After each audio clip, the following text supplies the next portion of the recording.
प्यारे बच्चों, तो क्या हाल चाल। आई होप कि आप लोग बहुत ही अच्छे होंगे और आपकी पढ़ाई भी बहुत ही अच्छी चल रही है, एकदम मजेदार। ठीक है, तो एकदम खुशी से आनंदमय होकर के पढ़ते रहिए और इसी तरीके से अनसॉल्व सेट आपको मैं देता रहूंगा। केमिस्ट्री, फिजिक्स, बायोलॉजी का हो सकता है तो इंग्लिश का भी मैं लेकर आने वाला हूँ। ठीक है, तो चलिए चलते हैं हम लोग। ये देखिए, जो भौतिक विज्ञान का था ये आधा, ये जो मॉडल पेपर है आधा ही हुआ है आपका। इसको हो सकता है आगे कराए, नहीं तो यहीं पर रोक देंगे, क्योंकि जो अनसॉल्व सेट है, ये जो सेट है इसको हम लोग करा रहे हैं। तो ये पहला सेट पूरा हो चुका है, इसको देख लीजिएगा, प्लेलिस्ट में वीडियो रहेगी। ठीक है, और सेट नंबर 2 आपका जो है इसको भी हम अभी कराने वाले हैं। तो चलिए देर नहीं करते हैं, इसको हम लोग शुरू करते हैं। अगर आपको पीडीएफ चाहिए तो पीडीएफ के लिए आप इस नंबर पर संपर्क करिए। 100 रुपये में पीडीएफ 3-4 साल का खरीद लीजिए, फिजिक्स, केमिस्ट्री, बायोलॉजी तीनों का। ठीक है, तो यहाँ पर चलिए हम लोग देर नहीं करेंगे, इसको क्या करेंगे, स्टार्ट करेंगे। ठीक है, तो यहाँ पर देखिए भौतिक विज्ञान है, ये अनसॉल्व सेट जो है 346 FT इसका कोड है। और ये प्रश्न नंबर 1 है, कह रहा है कि विद्युत आवेश एक छोटे आयतन में एक समान वितरित है। 2 सेंटीमीटर त्रिज्या के गोलीय पृष्ठ से कुल आवेश को घेरते हुए विद्युत क्षेत्र का फ्लक्स 10 वोल्ट इंटू मीटर है। 4 सेंटीमीटर त्रिज्या के गोली पृष्ठ पर फ्लक्स होगा। तो इसमें जो आपका 4 सेंटीमीटर त्रिज्या के जो गोली पृष्ठ पर इसका जो फ्लक्स होगा वो 10 वोल्ट दिया है, तो 10 वोल्ट इंटू मीटर ही होगा। 10 वोल्ट मीटर ही होगा, क्योंकि ये जो त्रिज्या इसकी 4 रहे या 50 रहे या 10 रहे या 20 रहे, ठीक है, इससे कोई फर्क नहीं पड़ने वाला है। इसका जो फ्लक्स है वही उतना का उतना ही रहेगा जितना इसमें दिया है। ठीक है, तो 10 वोल्ट इंटू मीटर है, तो 10 वोल्ट मीटर इंटू मीटर ही रहेगा। ठीक, तो ऑप्शन नंबर आपका क्या हो जाएगा, ऑप्शन नंबर 1 जो होगा आपका सही आंसर होगा। ठीक है, आगे चलते देखिए, यहाँ पर हम लिखे भी है नोट में, विद्युत क्षेत्र का फ्लक्स जितना रहेगा उतना ही होगा, क्योंकि फ्लक्स आवेश के चारों ओर के क्षेत्रफल पर निर्भर नहीं करता है। जो आपका फ्लक्स होता है वो आवेश के चारों ओर के क्षेत्रफल पर निर्भर नहीं करता है। ठीक है मेरे प्यारे बच्चों, यहाँ तक आपको समझ में आ गया ना, मैं इसको लिख भी लिया था।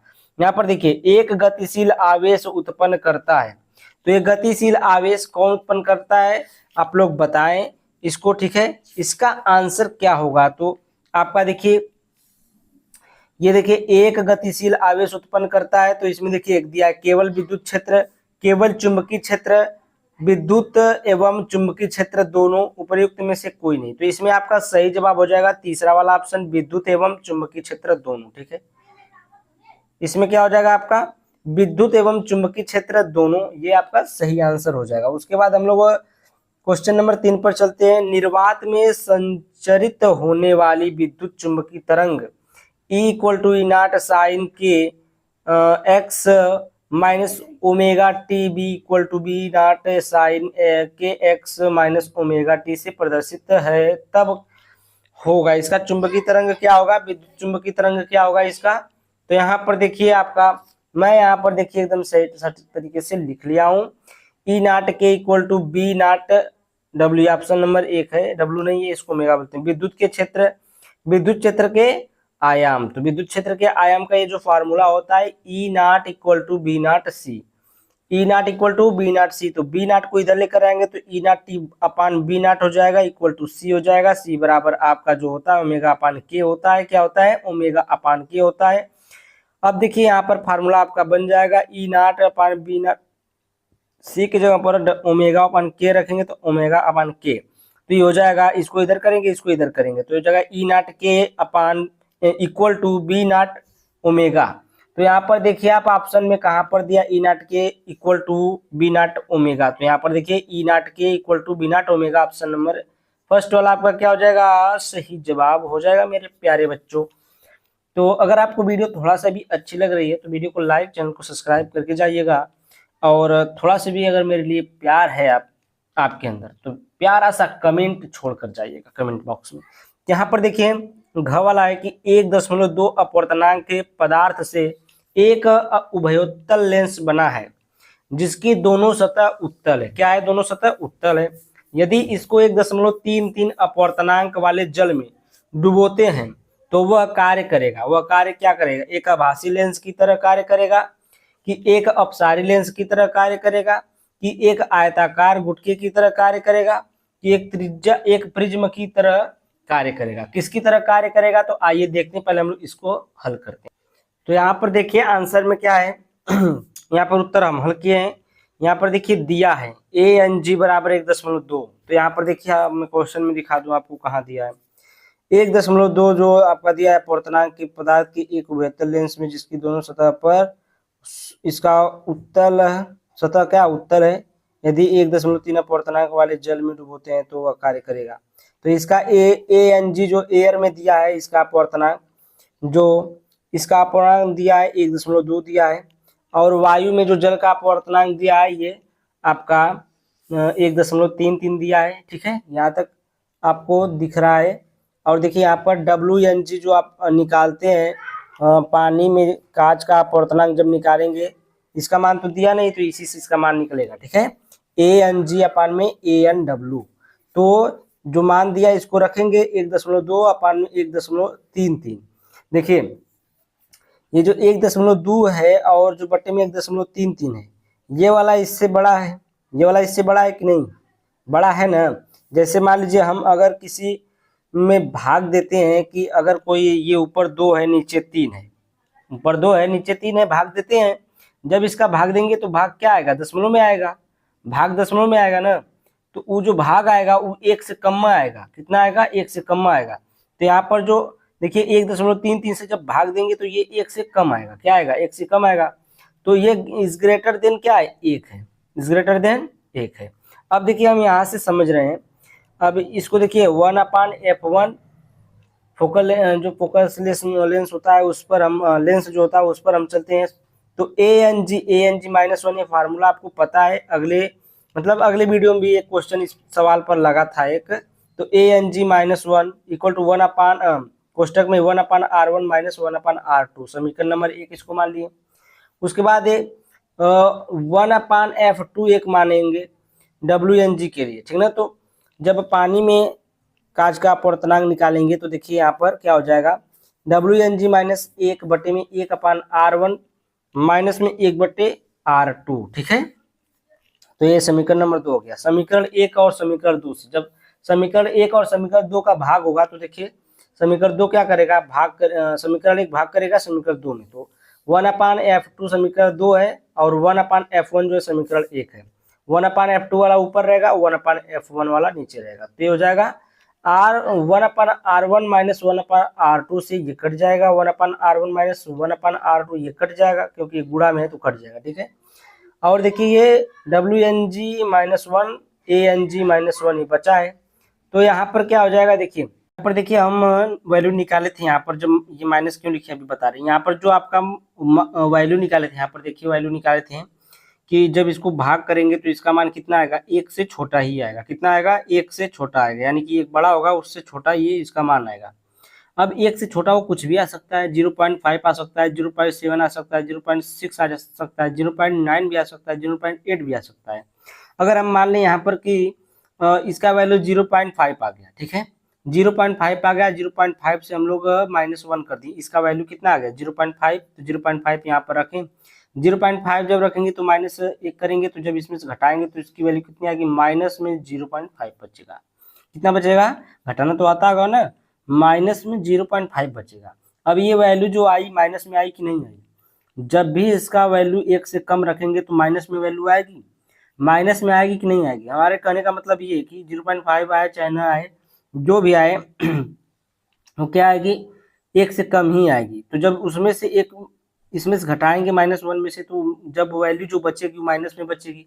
जब माइनस में बचेगी तो यहाँ पर हम निगेटिव लिख दिए हैं समझाने के लिए, और F1/F2 अपान में बराबर में क्या आ जाएगा, माइनस निगेटिव। ये मतलब आपका जो वैल्यू आएगी निगेटिव में आएगी। तो ये अगर निगेटिव में आ रही तो यह अपसारी लेंस की तरह कार्य करेगा। यानी कि आपका देखिए ऑप्शन नंबर कौन सा सही होगा, अपसारी लेंस की तरह कार्य करेगा। तो इसमें आपका ऑप्शन एक अपसारी लेंस की तरह कार्य कर रहा है, ऑप्शन नंबर सेकेंड वाला, ये वाला आपका क्या हो जाएगा, सही जवाब हो जाएगा, अपसारी लेंस की तरह कार्य करेगा। ठीक है, तो आइए हम चलते हैं नेक्स्ट क्वेश्चन पर। नेक्स्ट क्वेश्चन आपका ये है कि समीकरण E equal to p c में E ऊर्जा तथा P संवेग है। यह समीकरण लागू होता है। यह समीकरण किस पर लागू होता है? तो यहाँ पर देखिए, अभी हम बता रहे हैं। यहाँ पर देखिए ऑप्शन 1 दिया है इलेक्ट्रॉन तथा फोटॉन के लिए, 2 है इलेक्ट्रॉन के लिए परंतु फोटॉन के लिए नहीं, फोटॉन के लिए परंतु इलेक्ट्रॉन के लिए नहीं, और ऑप्शन नंबर आपका है चौथा, न तो इलेक्ट्रॉन के लिए और न ही फोटॉन के लिए। तो इसमें आपका ऑप्शन सही हो जाएगा। ये जो समीकरण लागू होता है किस पर होता है? फोटॉन के लिए परंतु इलेक्ट्रॉन के लिए नहीं। तो ऑप्शन नंबर आपका थर्ड वाला क्या हो जाएगा? सही जवाब हो जाएगा। ठीक ना, थर्ड वाला क्या हो जाएगा आपका?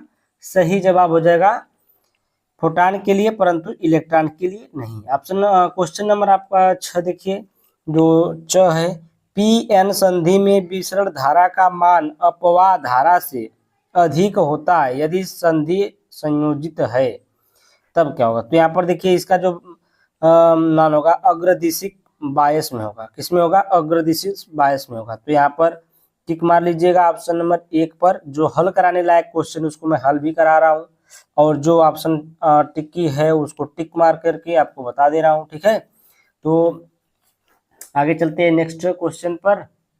तो ये देखिए आपका क्वेश्चन नंबर खंड ब है, प्रश्न नंबर 2 है। प्रश्न नंबर 2 का क देखिए, विशिष्ट चालकता जो सिग्मा होता है, सिग्मा एवं अपवाह वेग जो वीडी है में संबंध के लिए समीकरण लिखिए। तो हम जानते हैं कि जे बराबर आपका क्या होता है? N e into v d होता है। क्या होता है? जे बराबर एन ई वी डी होता है।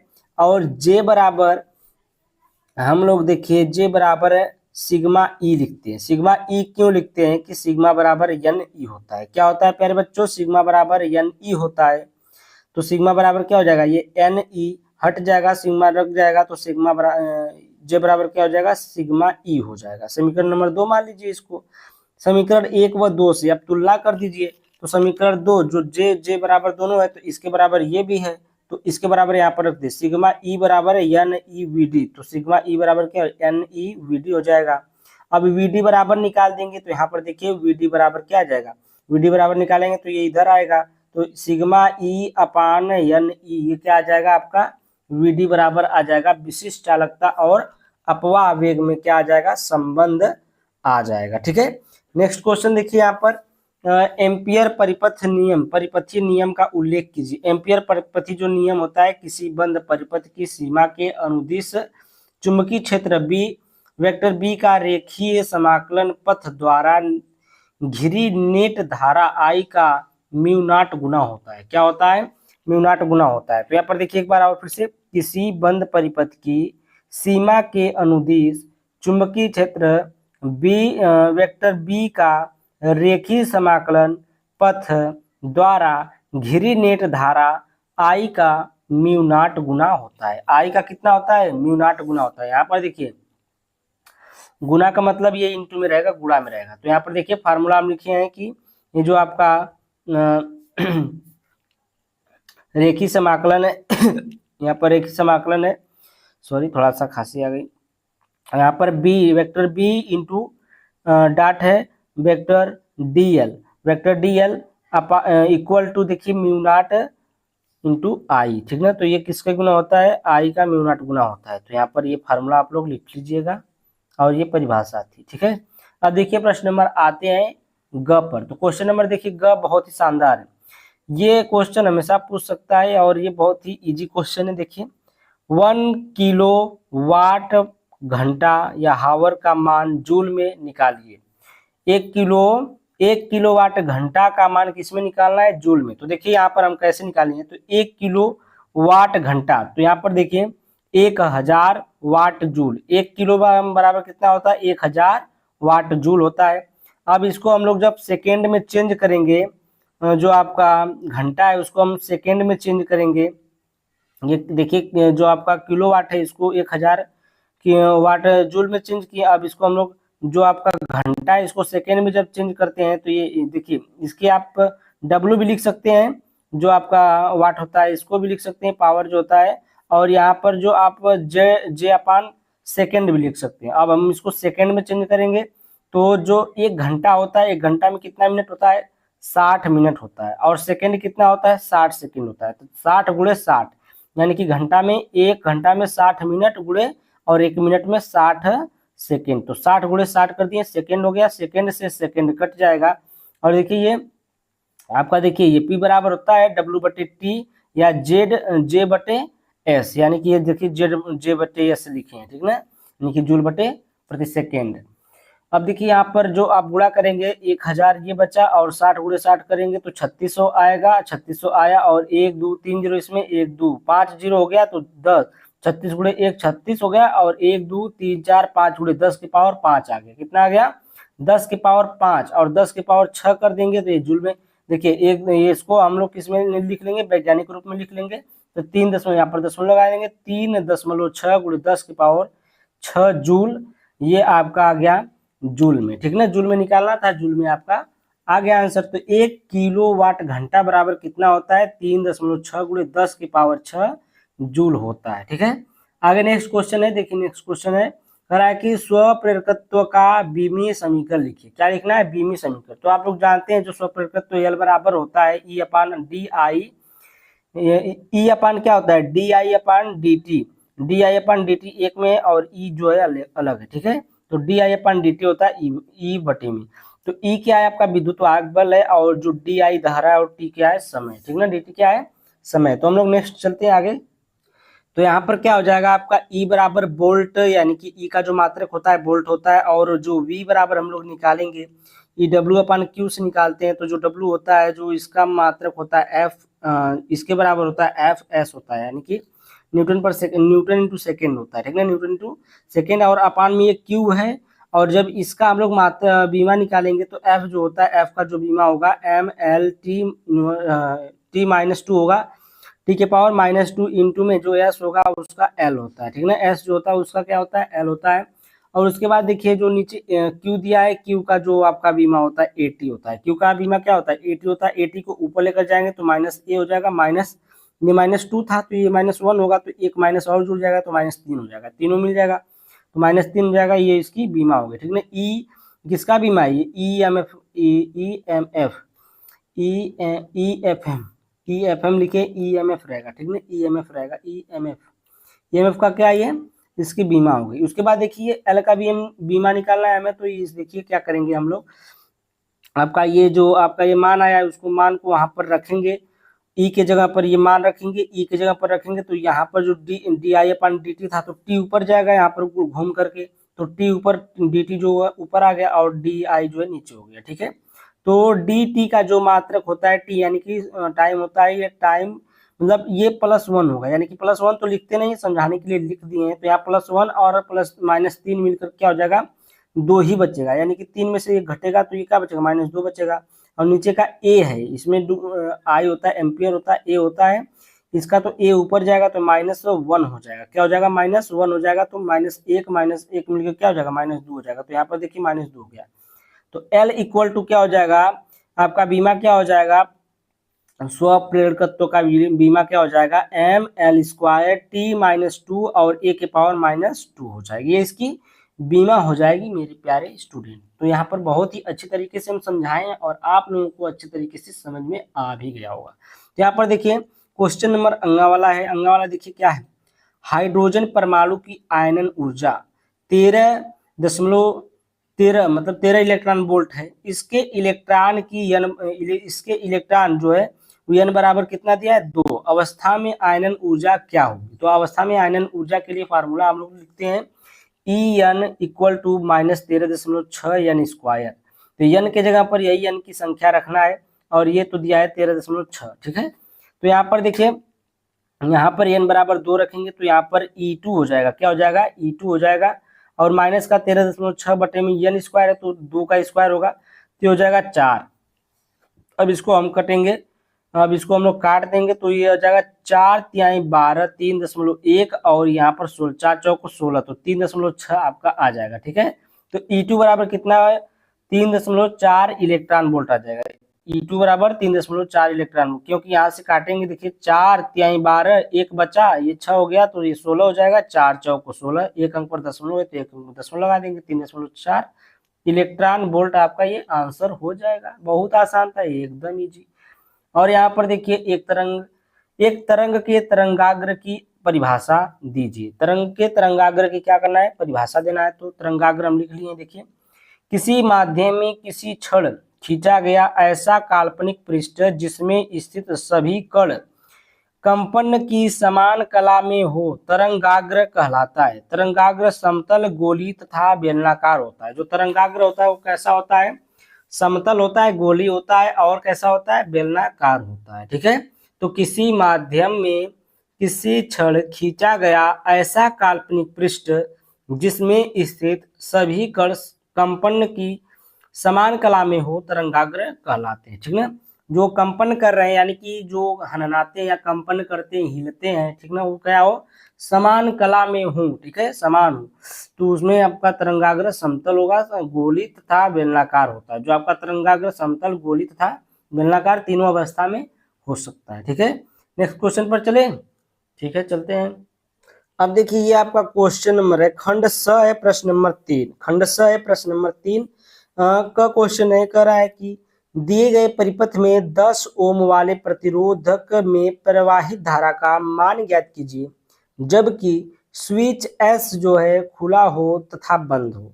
यानी कि दोनों स्थिति में हमें इसका मान ज्ञात करना है, जब स्विच खुला हो और जब स्विच बंद हो। तो यहाँ पर देखिए, एक स्विच लगा है, ये प्रतिरोध है 10 ओम और ये 30 ओम और ये वोल्ट दिया है 20। ठीक है, तो यहाँ पर हमें ज्ञात क्या करना है कि प्रवाहित धारा का मान ज्ञात करना है जब खुला हो और बंद हो स्विच। तो यहाँ पर देखिए, ये देखिए आपका क्या दिया है, ये R1 बराबर दिया है। ठीक है, और ये जो आपका ये R2 बराबर दिया है, इसको आप लोग लिख लीजिएगा, R1 बराबर R2 बराबर। ये स्विच आपका है, जब स्विच खुला हो उसके लिए देखिए हम क्या करते हैं, जब स्विच खुला हो तो यहाँ पर देखिए R1 बराबर क्या होता है, R1 बराबर जब ये स्विच खुला रहता है, ये जो स्विच है अगर इसको इस तरीके से कर देंगे तो ये बंद हो जाएगा। ये स्विच अगर खुला है, ठीक है, ये स्विच क्या है, खुला है, तो ये धारा में जो धारा बहेगी तो 10 और दोनों वोल्ट बहेगा, दोनों प्रतिरोध जाएगा, 10 और जो 10 ओम और 30 ओम दोनों जाएगा। तो यहाँ पर क्या हो जाएगा, R बराबर R1 प्लस R2 हो जाएगा, यानी कि R1 भी जुड़ेगा, R2 भी जुड़ेगा। तो R1 क्या है 10 है, R2 क्या है 30 है, R2 क्या है 30 है, तो ये R बराबर क्या हो जाएगा, 40 ओम हो जाएगा। कितना हो जाएगा, R बराबर 40 ओम हो जाएगा। और ओम के नियम से अब हम लोग आगे चलेंगे। ओम के नियम से, जब ओम के नियम से इसका फार्मूला निकालते हैं, आई बराबर क्या होता है, V अपान R होता है। आई बराबर क्या होता है, V अपान R होता है ना, इसको याद किए कि नहीं, आई बराबर V अपान R। तो V का मान जो आपका दिया है 20 वोल्ट दिया है, और जो आप R निकाले आप कितना आया है, 40 वोल्ट आया, 40 ओम आया है। तो 0 से 0 कटेगा और 2 से 4 कटेगा, 4 से 2 कटेगा, यानी कि 0.5 आएगा। ठीक है, तो आई बराबर कितना आ गया, 0.5 एम्पियर, 0.5 एम्पियर आएगा आई बराबर। तो ये कब था, जब स्विच खुला हो, जब स्विच खुला रहेगा तो कितनी धारा बहेगी, तो इतनी 0.5 एम्पियर की। अब देखिए, जब स्विच बंद हो, अगर स्विच बंद कर दिया जाए, ये जो आपका स्विच दिया हुआ है ये स्विच बंद कर दिया जाए, तब ये जो आपका R2 होगा धारा ये नहीं जा पाएगा। ठीक है, तब ये धारा नहीं जाएगा, सिर्फ आपका कौन सा धारा रहेगा, R1 वाला रहेगा। तो यहाँ पर देखिए, जब स्विच बंद कर देते हैं तो आई बराबर क्या हो जाएगा, आपका R जो होगा वो 10 होगा, और जो वोल्ट दिया है वो 20 वोल्ट है, तो 20 बटे आई फार्मूला होता है आई बराबर V अपान R। तो इसी पर रखिए 20 बटे 10, तो 10 से 20 कटेंगे तो 2 एम्पियर आएगा। कितना आएगा, 2 एम्पियर आएगा। तो ये क्या था, जब स्विच बंद हो तब कितनी धारा प्रवाहित होगी, इसमें 2 एम्पियर की धारा प्रवाहित होगी। ठीक है, अब हम लोग नेक्स्ट क्वेश्चन देखते हैं, ख वाला। ये बहुत आसान है जी। तो यहाँ पर देखिए, क्वेश्चन नंबर ख कह रहा है कि एकीकृत परमाणु द्रव्यमान मात्रक AMU की समतुल्य ऊर्जा परिकलित कीजिए। जो एकीकृत कर रहा है परमाणु द्रव्यमान AMU की समतुल्य ऊर्जा परिकलित करना है। तो यहाँ पर देखिए, हम जानते हैं कि क्या जानते हैं भाई, आप लोग कुछ नहीं जानते हो नहीं जानते यार। एक AMU बराबर क्या होता है, 1.66 गुणे 10 के पावर -27 किलोग्राम, यानी कि ये आपका M बराबर दे दिया है द्रव्यमान, इतना होता है ना। एक AMU बराबर कितना होता है, 1.66 गुणे 10 के पावर 27 किलोग्राम, यानी कि M बराबर दिया। तुल्य ऊर्जा जो होती है आइंस्टीन के अनुसार जो तुल्य ऊर्जा होती है वो कितनी होती है, डेल्टा ई बराबर इसका फार्मूला होता है डेल्टा एम इंटू सी स्क्वायर। सी स्क्वायर प्रकाश की चाल है, ठीक है। तो यहाँ पर देखिए डेल्टा ई बराबर ये डेल्टा एम का मान रखेंगे यहाँ पर, जो द्रव्यमान दिया है 1.66 गुणे 10 की पावर माइनस 27 गुणे ये सी का मान रखेंगे 3 गुणे 10 की पावर 8 होता है सी का मान, और ये स्क्वायर है तो स्क्वायर कर देंगे। क्या कर देंगे? स्क्वायर कर देंगे।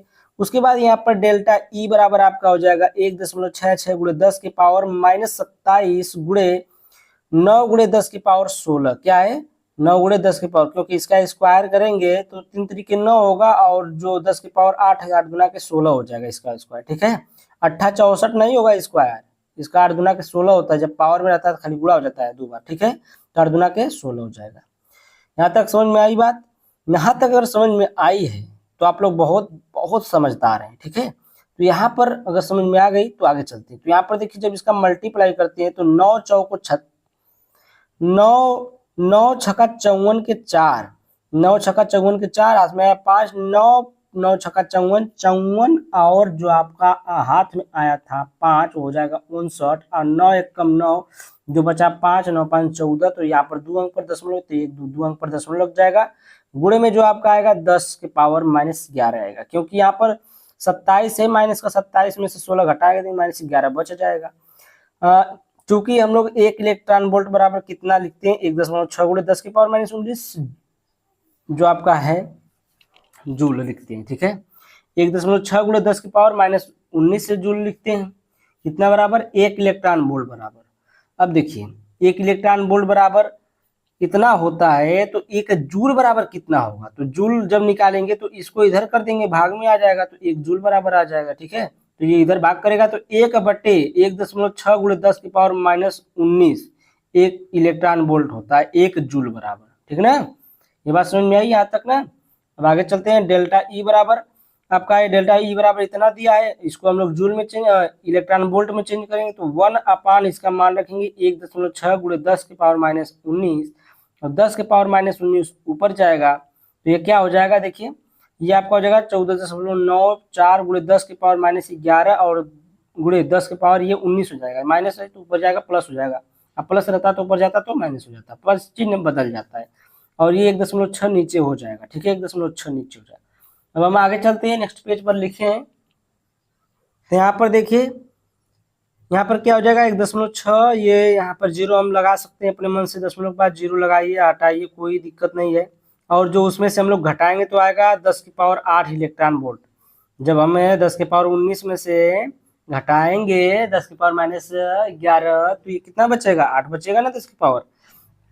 हम देखिए 2 अंक पर दशमलव यहाँ पर है, 2 अंक पर दशमलव यहाँ पर है, दशमलव से दशमलव अपने घर ही चला जाएगा, नीचे बचेगा।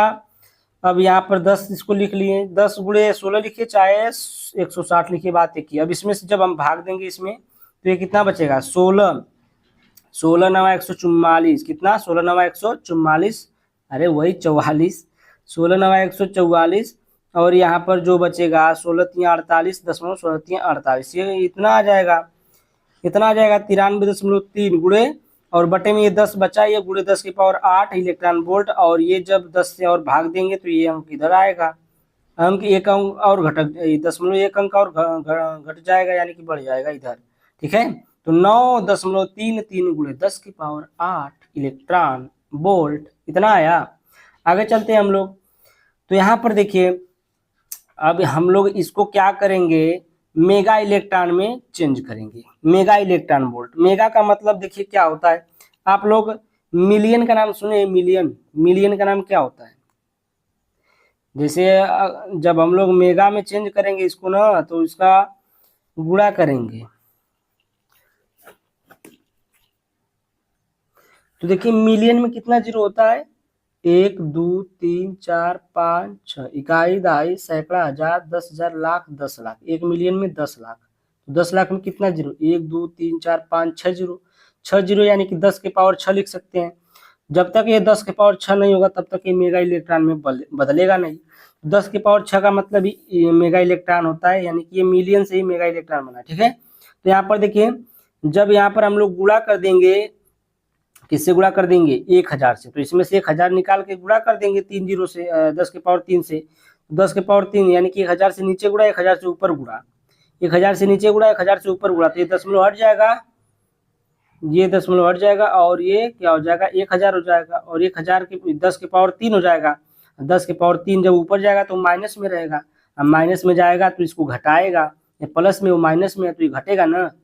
जैसे यहाँ पर देखिए 10 के पावर 9 और गुणे 10 के पावर -3 होगा तो ये घटेगा, तो ये कितना बचेगा 10 के पावर 6 बचेगा, तो 10 के पावर 6 बचा, तो यहाँ पर 931 गुणे 10 के पावर 6 इलेक्ट्रॉन वोल्ट। ये जो आप देख रहे हैं कि 0.933 है, ये कैसे एक हो गया, तो दशमलव के बाद आप इसको 1 2 लिख सकते हैं, 1 2 3 तक लिख सकते हैं, ठीक है। तो 931 गुणे 10 की पावर 6 इलेक्ट्रॉन वोल्ट, ये यम में चेंज हो गया। जब ये 10 के पावर 6 जो होता है, इसको हम बताए हैं कि एक मिलियन के बराबर है, तो मिलियन को ही मेगा कहते हैं। तो यहाँ पर क्या हो जाएगा, 1 मेगा का मतलब 10 की पावर 6 भी हट जाएगा, यहाँ पर यम लग जाएगा, और ये क्या हो जाएगा मेरे प्यारे बच्चों, डेल्टा ई बराबर 931 मेगा इलेक्ट्रॉन वोल्ट में चेंज हो जाएगा। यही आपका राइट आंसर हो जाएगा। और आप लोग बहुत ही आनंदमय से पढ़ रहे होंगे और समझ में तो बिल्कुल आ रहा होगा, ठीक है। अगर समझ में नहीं आ रहा है तो फिर से एक वीडियो रिवर्स करके देखिए, हम नहीं कह रहे हैं कि न देखिए, हमारा फायदा होगा। यहाँ पर देखिए, एक समान चुंबकीय आघूर्ण M1 बराबर M2 के 2 चुंबक दिए गए चित्र की भांति रखे हैं। यदि चुंबक A1 के द्वारा बिंदु P पर चुंबकीय क्षेत्र की तीव्रता 2 गुणे 10 की पावर -3 टेस्ला हो, तो दोनों चुंबकों के कारण P पर परिणामी चुंबकीय क्षेत्र की तीव्रता ज्ञात कीजिए। देखिए यहाँ पर क्या दिया है, यहाँ पर देखिए दिया है एक चुंबक ये वाला है, एक देखिए साउथ है नॉर्थ है, ये नॉर्थ है साउथ, दोनों चुंबक दिए हैं, 2 चुंबक दिए हैं, और एक आपका अच्छी स्थिति में होता है, एक निरक्षीय स्थिति में होता है। क्या होता है, एक अच्छी स्थिति होती है, एक निरक्षीय स्थिति होती है। तो पहले हम लोग अब यहाँ पर देखिए इसकी डी दूरी दिया है, और इसका जो नाम हम दिया है देख लीजिए, ये इसका जो कोण बन रहा है, मेन चीज ये कोण बन रहा है आपका 90 डिग्री। ये M1 है, M2 है, A1 है, A2 है, B1 है, B2 है, ठीक है। अब यहाँ पर जो कोण बन रहा है P पर, ये जो कोण बन रहा है 90 डिग्री का बन रहा है। कितना बन रहा है, 90 डिग्री पर बन रहा है, ठीक है। तो 90 डिग्री पर बन रहा है, तो अब इसको हम हल करेंगे। जब देखिए अक्षीय स्थिति में चुंबकीय क्षेत्र की सूत्र से, चुंबकीय क्षेत्र का जो सूत्र होता है अक्षीय स्थिति में, ये क्या होता है, B इक्वल टू होता है μ0/4 और 2m/r³। क्या होता है, μ0/4 2m/r³ होता है। ये हुआ फार्मूला हुआ। अब देखिए B1 बराबर जब हम निकालेंगे तो B1 बराबर 2 गुणे 10 की पावर -3t। B1 बराबर कितना, 2 गुणे 10 की पावर -3t। अब देखिए, अब निरक्षीय स्थिति में ये जो यम का मान होगा वो आधा होगा। निरक्षीय स्थिति में यम का मान कितना होता है, आधा होता है। तो यहाँ पर 2m था, तो यहाँ पर क्या हो जाएगा, यम हो जाएगा। तो यहाँ पर B2 इक्वल टू ये μ0/4 m/r³ इक्वल टू 10 की पावर -3। इसके बराबर हम लोग 10 की पावर -3 रखें। अभी आपको हम समझा रहे हैं कैसे कैसे ये आ रहा है। तो यहाँ पर देखिए, हम जब इसको हम लोग तुलना करेंगे, बी जो आपका B दिया है और जो आपका B1 दिया है, इसका हम लोग तुलना करेंगे। तो यहाँ पर देखिए μ0/4 2m/r³, इसके बराबर क्या है आपका 2 गुणे 10 की पावर -3। क्या है, 2 गुणे 10 के पावर -3। ये आप सोच रहे हैं कहाँ से आया है, तो ये देखिए यहाँ पर मान दिया है, तीव्रता जो चुंबकीय क्षेत्र की तीव्रता का मान दिया है 2 गुणे 10 के पावर -3 टेस्ला टी, ठीक ना, ये मान दिया है। तो यहाँ से हम लोग लिए उसको B1 को। तो यहाँ पर देखिए जब तुलना करेंगे तो इसके बराबर में ये, इसके बराबर में ये, 2 से ये 2 कट जाएगा आपका, 2 से क्या कटेगा, 2 कटेगा, तो यम बचेगा। तो μ0/4 और m/r³ बराबर में 10 के पावर -3, इतना आ गया ना। इसके बराबर कितना आ गया, 10 के पावर -3, इसके बराबर आया ना 10 के पावर -3। अब नेक्स्ट चलते हैं। अब देखिए यहाँ पर जो फार्मूला लगाएंगे, B बराबर रूट में B1² प्लस में B2²। तो आपका जो होता है कर्ण बराबर लंब का स्क्वायर प्लस आधार का स्क्वायर करड़ी में, तो वही फार्मूला लगाएंगे। यहाँ पर जो आपका कोण दिया था, इसी कोण से यहाँ पर देखिए 90 डिग्री का कोण दिया है B1 और B2 के बीच में। तो यहीं पर हम लोग B बराबर क्या लगाएंगे, आपका B1 square plus B2 square लगाएंगे तो यहाँ पर देखिए आप लोग B1 square plus B2 square किसमें, रूट में, ठीक ना, यानी कि करड़ी में B1 square plus B2 square, ठीक है। तो यहाँ पर जो B1 स्क्वायर का मान आपका है कितना है, B1 का मान 2 गुणे 10 के पावर -3 है, आप लोग लिखते जाइए उसको देखिए, 2 गुणे 10 की पावर -3 है, स्क्वायर है, प्लस में 10 की पावर -3 है, B2 का मान आया था 10 की पावर -3, तो इसका स्क्वायर हो जाएगा। अब इसको रूट में करेंगे तो ये हो जाएगा 2 का 4 हो जाएगा, और ये हो जाएगा 3 का 6 हो जाएगा, 10 की पावर -6, और ये हो जाएगा 10 की पावर -6, ठीक है, कोई दिक्कत नहीं। अब यहाँ पर हो जाएगा बी बराबर क्या हो जाएगा, रूट में 10 की पावर -6 को हम लोग कॉमन लेंगे तो 10 की पावर -6 ये कॉमन हो गया।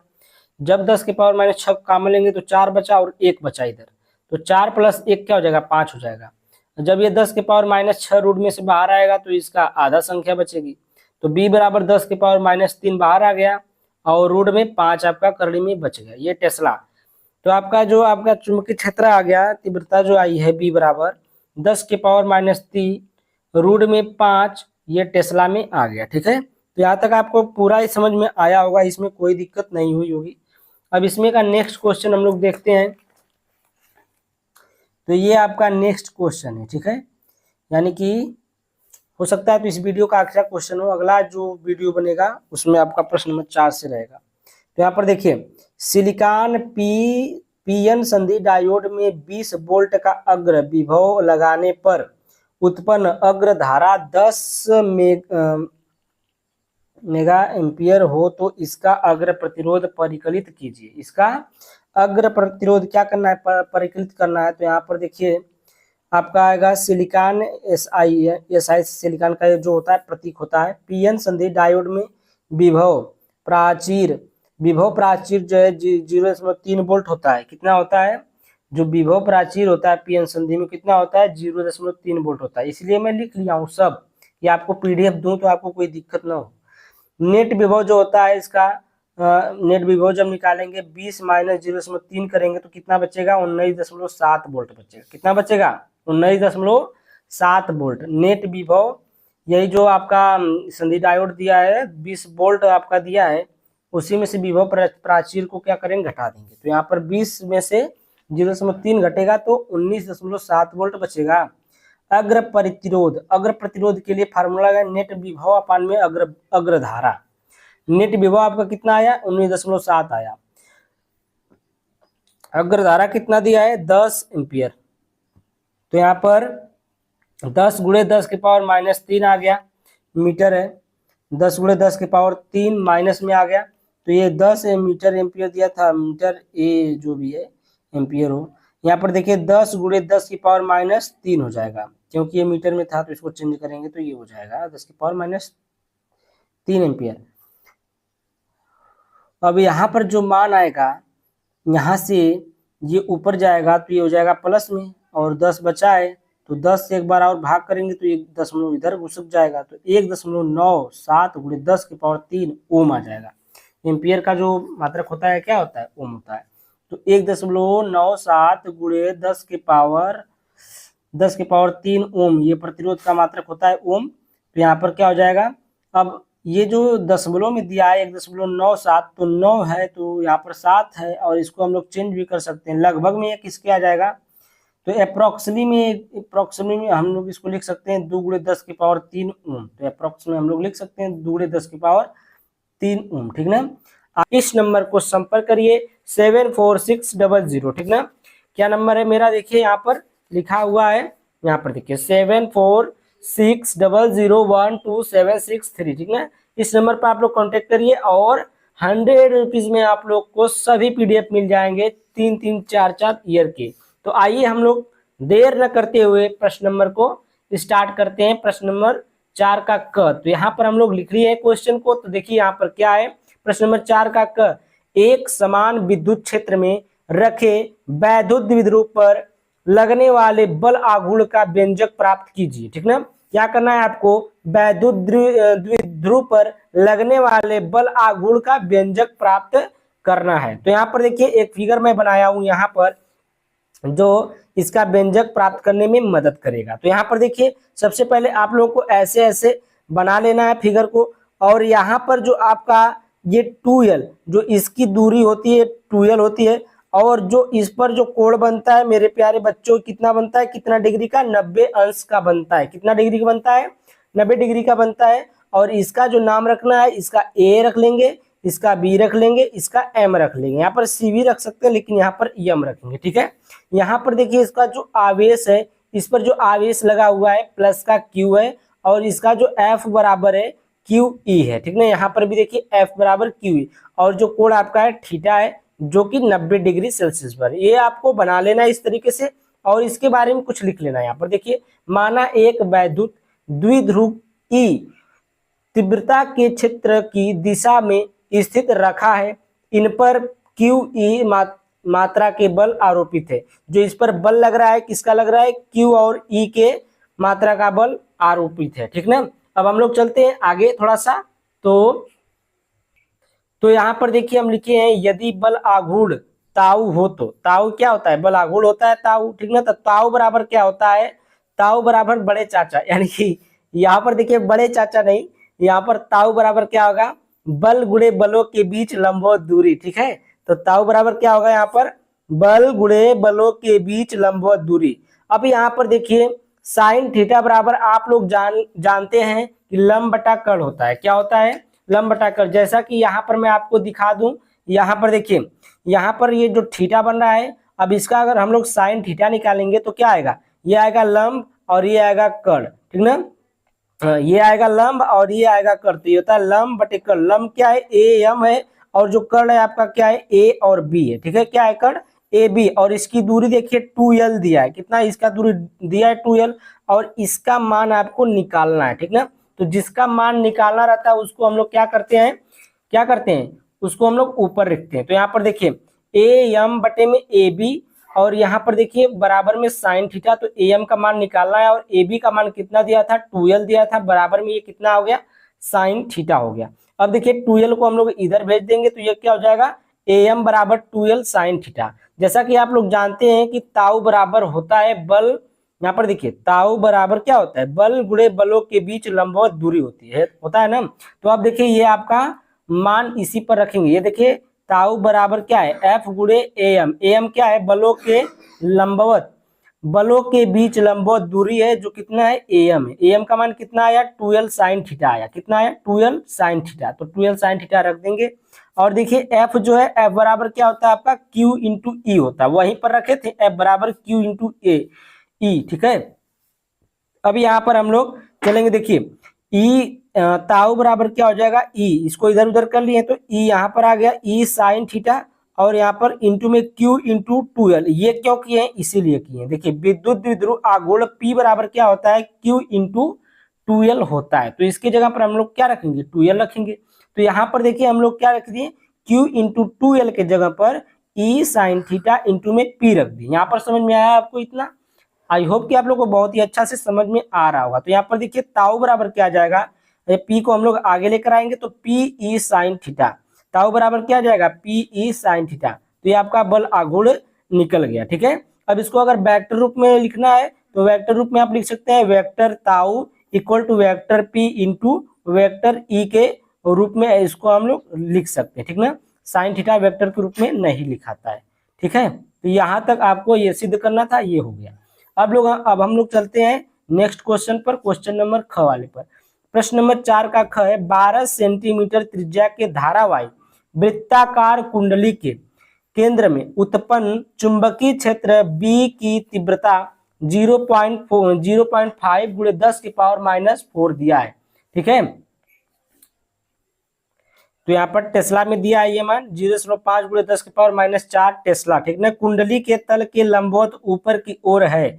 कुंडली में प्रवाहित धारा के मान तथा दिशा का परिकलन कीजिए। किसका परिकलन करना है, धारा का मान परिकलन करना है, ठीक ना, दिशा का मान परिकलन करना। तो यहाँ पर देखिए हम लोग, यहाँ पर जो 12 सेंटीमीटर दिया है, यहाँ पर हम लिख लिए हैं, पहले दिया है, क्या दिया है, r बराबर 12 सेंटीमीटर। r बराबर कितना दिया है, 12 सेंटीमीटर दिया है। उसको हम लोग मीटर में चेंज करेंगे, तो मीटर में चेंज करने के लिए 100 से क्या करते हैं, भाग करते हैं, भाग करके ऊपर लेकर जाएंगे तो 12 गुणे 10 की पावर -2 मीटर होगा। अब B बराबर देखिए यहाँ पर दिया है चुंबकीय क्षेत्र, B बराबर कितना दिया है, चुंबकीय तीव्रता यहाँ पर 0.5 गुणे 10 की पावर -4 दिया है, तो यहाँ पर हो जाएगा b बराबर 0.5 गुणे 10 के पावर -4 टेस्ला। ठीक ना। आई का मान हमें क्या करना है, परिकलित करना है। तो यहाँ पर देखिए चुंबकीय क्षेत्र का जो फार्मूला होता है b बराबर क्या होता है, b बराबर होता है म्यू नॉट इंटू आई अपान में 2r। यहाँ में क्या हो गया 2r, जब i बराबर निकालेंगे तो ये 2r इधर चला जाएगा और म्यू नॉट इधर आ जाएगा, i बराबर हो जाएगा। तो b इंटू यानी कि चुंबकीय क्षेत्र इंटू 2r अपान में म्यू नॉट और इक्वल टू क्या हो जाएगा, i हो जाएगा। ठीक ना। तो इतना हुआ। हम लोग नेक्स्ट पेज पर चलते हैं। अब देखिए यहाँ पर i बराबर हमारा ये प्राप्त हुआ b इंटू 2r अपान में म्यू 0। ठीक ना, यहाँ तक हुआ। अब देखिए हम लोग म्यू 0 का मान तो हमको पता नहीं, तो म्यू 0 का मान देखिए कैसे निकालेंगे। यहाँ देखिए म्यू 0 अपान में 4 पाई बराबर में क्या होता है, 10 की पावर -7 होता है। कितना होता है, 10 की पावर -7 होता है। तो म्यू 0 बराबर निकालेंगे तो ये इधर चला जाएगा मल्टीप्लाई में, तो ये हो जाएगा 4 पाई इंटू 10 की पावर -7 हो जाएगा। म्यू 0 बराबर इतना आ गया। अब इसको हम लोग क्या करेंगे, यहीं पर रख देंगे। तो यहाँ पर देखिए आई बराबर, ये देखिए यहाँ पर हम लोग हल भी किए हैं कुछ। यहाँ पर देखिए 4 से 12 काट दिए। देखिए 2r का मान कितना दिया था वही रखें। यहाँ पर देखिए b का मान दिया था 0.5 गुणे 10 की पावर -4 और r का मान दिया है आपका 12 गुणे 10 की पावर -2 और ये आगे 2 है तो यहाँ पर 2 है। तो 4 से काटे, 4 3 12, 3 आ गया ऊपर। अब इसको 3 दूना के 6, 6 5 30 आया तो एक अंक पर दशमलव लगाएंगे तो 3.0 हो जाएगा। और ये गुणे 10 के पावर 6, -2 यहाँ पर, -4 यहाँ पर, 10 के पावर -6 और नीचे जो बचा है आपका पाई और 10 के पावर -7, तो ये ऊपर जाएगा तो ये क्या हो जाएगा, 10 के पावर +7 हो जाएगा। और नीचे पाई, अब पाई का मान रखेंगे होता है 3.14। क्या होता है, 3.14। तो ये आपका बचा क्या, 3 गुणे 10 की पावर 10, अरे 3 गुणे 10 बचा। ठीक ना। तो यहाँ पर जो आपका ये -6 और 10 की पावर 7 है, घटेगा तो कितना बचेगा, 1 गुणे 10 बचेगा। ठीक ना। तो यहाँ पर हो जाएगा 3 गुणे 10 हो जाएगा और बटे में पाई का मान रखेंगे 3.14। अब इसको हम लोग क्या करेंगे, भाग करेंगे। तो यहाँ पर आई बराबर ये गुणा करेंगे 30 हो जाएगा और यहाँ पर 3.14। इसको हम लोग जब भाग करेंगे, यहाँ पर देखिए 2 अंक का दशमलव हटाएंगे तो ये हो जाएगा ऊपर 00 बढ़ जाएगा, तो ये हो जाएगा 3 और यहाँ पर 3000 हो जाएगा। और 314 से भाग करेंगे 9.55 एम्पियर, ये आपका आई का मान आएगा। तो देखिए आई बराबर कितना आ गया आपका, आई बराबर 9.55 एम्पियर। अब देखिए अतः चुंबकीय क्षेत्र की दिशा लंबवत ऊपर की ओर है। जो आपकी चुंबकीय क्षेत्र की जो दिशा है वो लंबवत किसकी ओर है, ऊपर की ओर है। तो कुंडली में धारा की दिशा वामावर्त यानी कि एंटी क्लॉकवाइज होगी। ठीक ना, एंटी क्लॉकवाइज होगी, वामावर्त होगी। ठीक ना, दिशा में होगी। तो आपकी जो कुंडली में जो धारा की दिशा होगी क्या होगी, एंटी क्लॉकवाइज होगी। जो घड़ी घूमती है ना, घड़ी घूमती है ऐसे, लेकिन ये ऐसे रहेगी। ठीक ना, धारा की दिशा कैसी रहेगी, उल्टे रहेगी। अब देखिए प्रश्न नंबर आता है, प्रश्न नंबर 4 का ग। देखिए क्वेश्चन है, पूर्ण आंतरिक परावर्तन तथा क्रांति कोण क्या होता है, प्रकाश तंतु यानी कि ऑप्टिकल फाइबर किस सिद्धांत पर कार्य करता है। तो देखिए पूर्ण आंतरिक परावर्तन हम लोग देख लेते हैं। जब कोई प्रकाश किरण सघन माध्यम से विरल माध्यम में जाती है, कहाँ जाती है, घन माध्यम से यानी कि सघन यानी कि घन माध्यम से, ठीक ना, विरल माध्यम यानी कि विरल क्षेत्र में जाती है जहां पर वस्तु बहुत कम हो। ठीक है, माध्यम में क्या होती है, जाती है, माध्यम में जाती है और आपतन कोण का मान क्रांति कोण से अधिक हो जाता है। क्या होता है, आपतन कोण का जो मान है वो किसके, क्रांति कोण से अधिक हो जाता है। तो विरल माध्यम में प्रकाश किरण का परावर्तन अपवर्तन नहीं होता। क्या होता है, किसका अपवर्तन नहीं होता, प्रकाश किरण का अपवर्तन नहीं होता, बल्कि संपूर्ण प्रकाश परावर्तित होकर सघन माध्यम में ही वापस लौट आता है। इस प्रकार के परावर्तन को पूर्ण आंतरिक परावर्तन कहते हैं। इस प्रकार के परावर्तन क्या कहते हैं, पूर्ण आंतरिक परावर्तन कहते हैं। ठीक है, क्रांतिक कोण क्या होता है, देखिए क्रांतिक कोण है सघन माध्यम में बना वह आपतन कोण जिसके लिए विरल माध्यम में अपवर्तन कोण 90 डिग्री होता है, क्रांतिक कोण कहलाता है। इसे C से प्रदर्शित करते हैं। देखिए जो सघन माध्यम में जो बना आपतन कोण होता है वह विरल माध्यम में अपवर्तन कोण कितना डिग्री का होता है, 90 डिग्री का, यानी कि 90 डिग्री होता है। ठीक ना, उसको हम लोग क्या बोलेंगे, क्रांतिक कोण कहते हैं। क्या कहते हैं, क्रांतिक कोण कहते हैं। तो ये आपको पूर्ण आंतरिक परावर्तन और क्रांतिक कोण बढ़िया से पढ़ लेना है, ठीक ना। अब हम लोग चलते हैं नेक्स्ट क्वेश्चन पर। क्वेश्चन नंबर आपका 4 का घ है। ये देखिए क्वेश्चन है 4 का घ, दर्शाए गए परिपथ में ए तथा बी के मध्य विभवांतर ज्ञात कीजिए। दिखने में तो बहुत ही आसान क्वेश्चन लग रहा है, लेकिन ये है थोड़ा हैवी, ठीक ना। तो पहले हम ऐसे बनाए थे, लेकिन ये जगह कम पड़ने लगी तो हम यहाँ पर बड़ा सा बना लिए, ठीक है। तो यहाँ पर देखिए आपका किताब में जो दिया है इस प्रकार से दिया है। यहाँ पर दिया है 1 ओम और इसमें कोई धारा वारा नहीं दर्शाया है। जितने हम दर्शाए हैं, ये I1 धारा इधर जा रही है, फिर ये I2 है, फिर I3 है, ये 1 ओम है, 1 ओम, 1 ओम, ये क्या है, प्रतिरोध है आपका। जो ये यहाँ पर बोल्ट दिया हुआ है, इसमें भी दिया है, इसमें भी हम भी लगाए हैं, ठीक है। तो यहाँ पर देखिए क्या करना है, कुछ नहीं करना है, किरचॉफ का नियम इसमें लगाना है। पहला और दूसरा दोनों नियम लगाएंगे, तभी जाकर कि ये सवाल क्या होगा, सॉल्व होगा, ठीक ना। थोड़ा सा लॉन्ग है ये क्वेश्चन, तो धैर्य रखिएगा और समझते रहिएगा। तो यहाँ पर देखिए फिगर तो हम बना लिए हैं। यहाँ पर जो धारा है इधर को दर्शा रही है, ये सेल है आपका, एक सेल, ये सेल, इस सेल में कितना है 3 वोल्ट है, और इस सेल है 2 वोल्ट, और ये इस सेल में 1 वोल्ट है, ठीक है। ये दिया है ए और बी, कितना दिया है, ए बी के बीच में निकालना है विभवांतर। क्या निकालना है, ए और बी के बीच में विभवांतर निकालना है। अब इसका मान तो दिया नहीं था, तो इस कोने का नाम हम रख दिए सी, और इसका डी, और इसका ई, इसका एफ, इसका जी एच भी रख सकते हैं, लेकिन हम लोग यहाँ पर क्या रखेंगे, पी और क्यू रखेंगे। क्या रखेंगे, पी और क्यू रख दिए। धारा जो है आपकी इधर से आ रही इधर, ठीक ना, इधर से कहाँ आ रही, इधर आ रही है। जैसे जैसे धारा जाएगी हम लोग वैसे वैसे हल करेंगे। तो यहाँ पर देखिए किरचॉफ के प्रथम नियम से, अब देखिए किरचॉफ का जो प्रथम नियम है क्या कहता है। किरचॉफ का प्रथम नियम यहाँ पर लिख भी लिए हैं, किरचॉफ का प्रथम नियम। तो ये क्या है, किसी संधि पर मिलने वाले समस्त धाराओं के बीजगणितीय योग शून्य होता है, ठीक ना। किसी संधि पर मिलने वाले समस्त धाराओं के जो बीजगणितीय योग होते हैं कितना होता है, शून्य होता है। तो देखिए यहाँ पर कौन कौन से है, ये देखिए I1 है एक धारा, एक I2 है, एक I3 है, तीनों का योग क्या होगा, बीजगणितीय योग क्या होगा, शून्य होगा। तो यहाँ पर देखिए I1 plus I2 plus I3 ये क्या हो जाएगा, 0 हो जाएगा। इसको हम लोग क्या मान लेंगे, समीकरण नंबर 1 मान लेंगे। क्या मान लिए, समीकरण 1 मान लिए। उसके बाद देखिए बंद पास हम लोग दूसरा लेंगे, बंद पास EFPQ। बंद पास कौन सा है, EFPQ, कौन सा, EFPQ।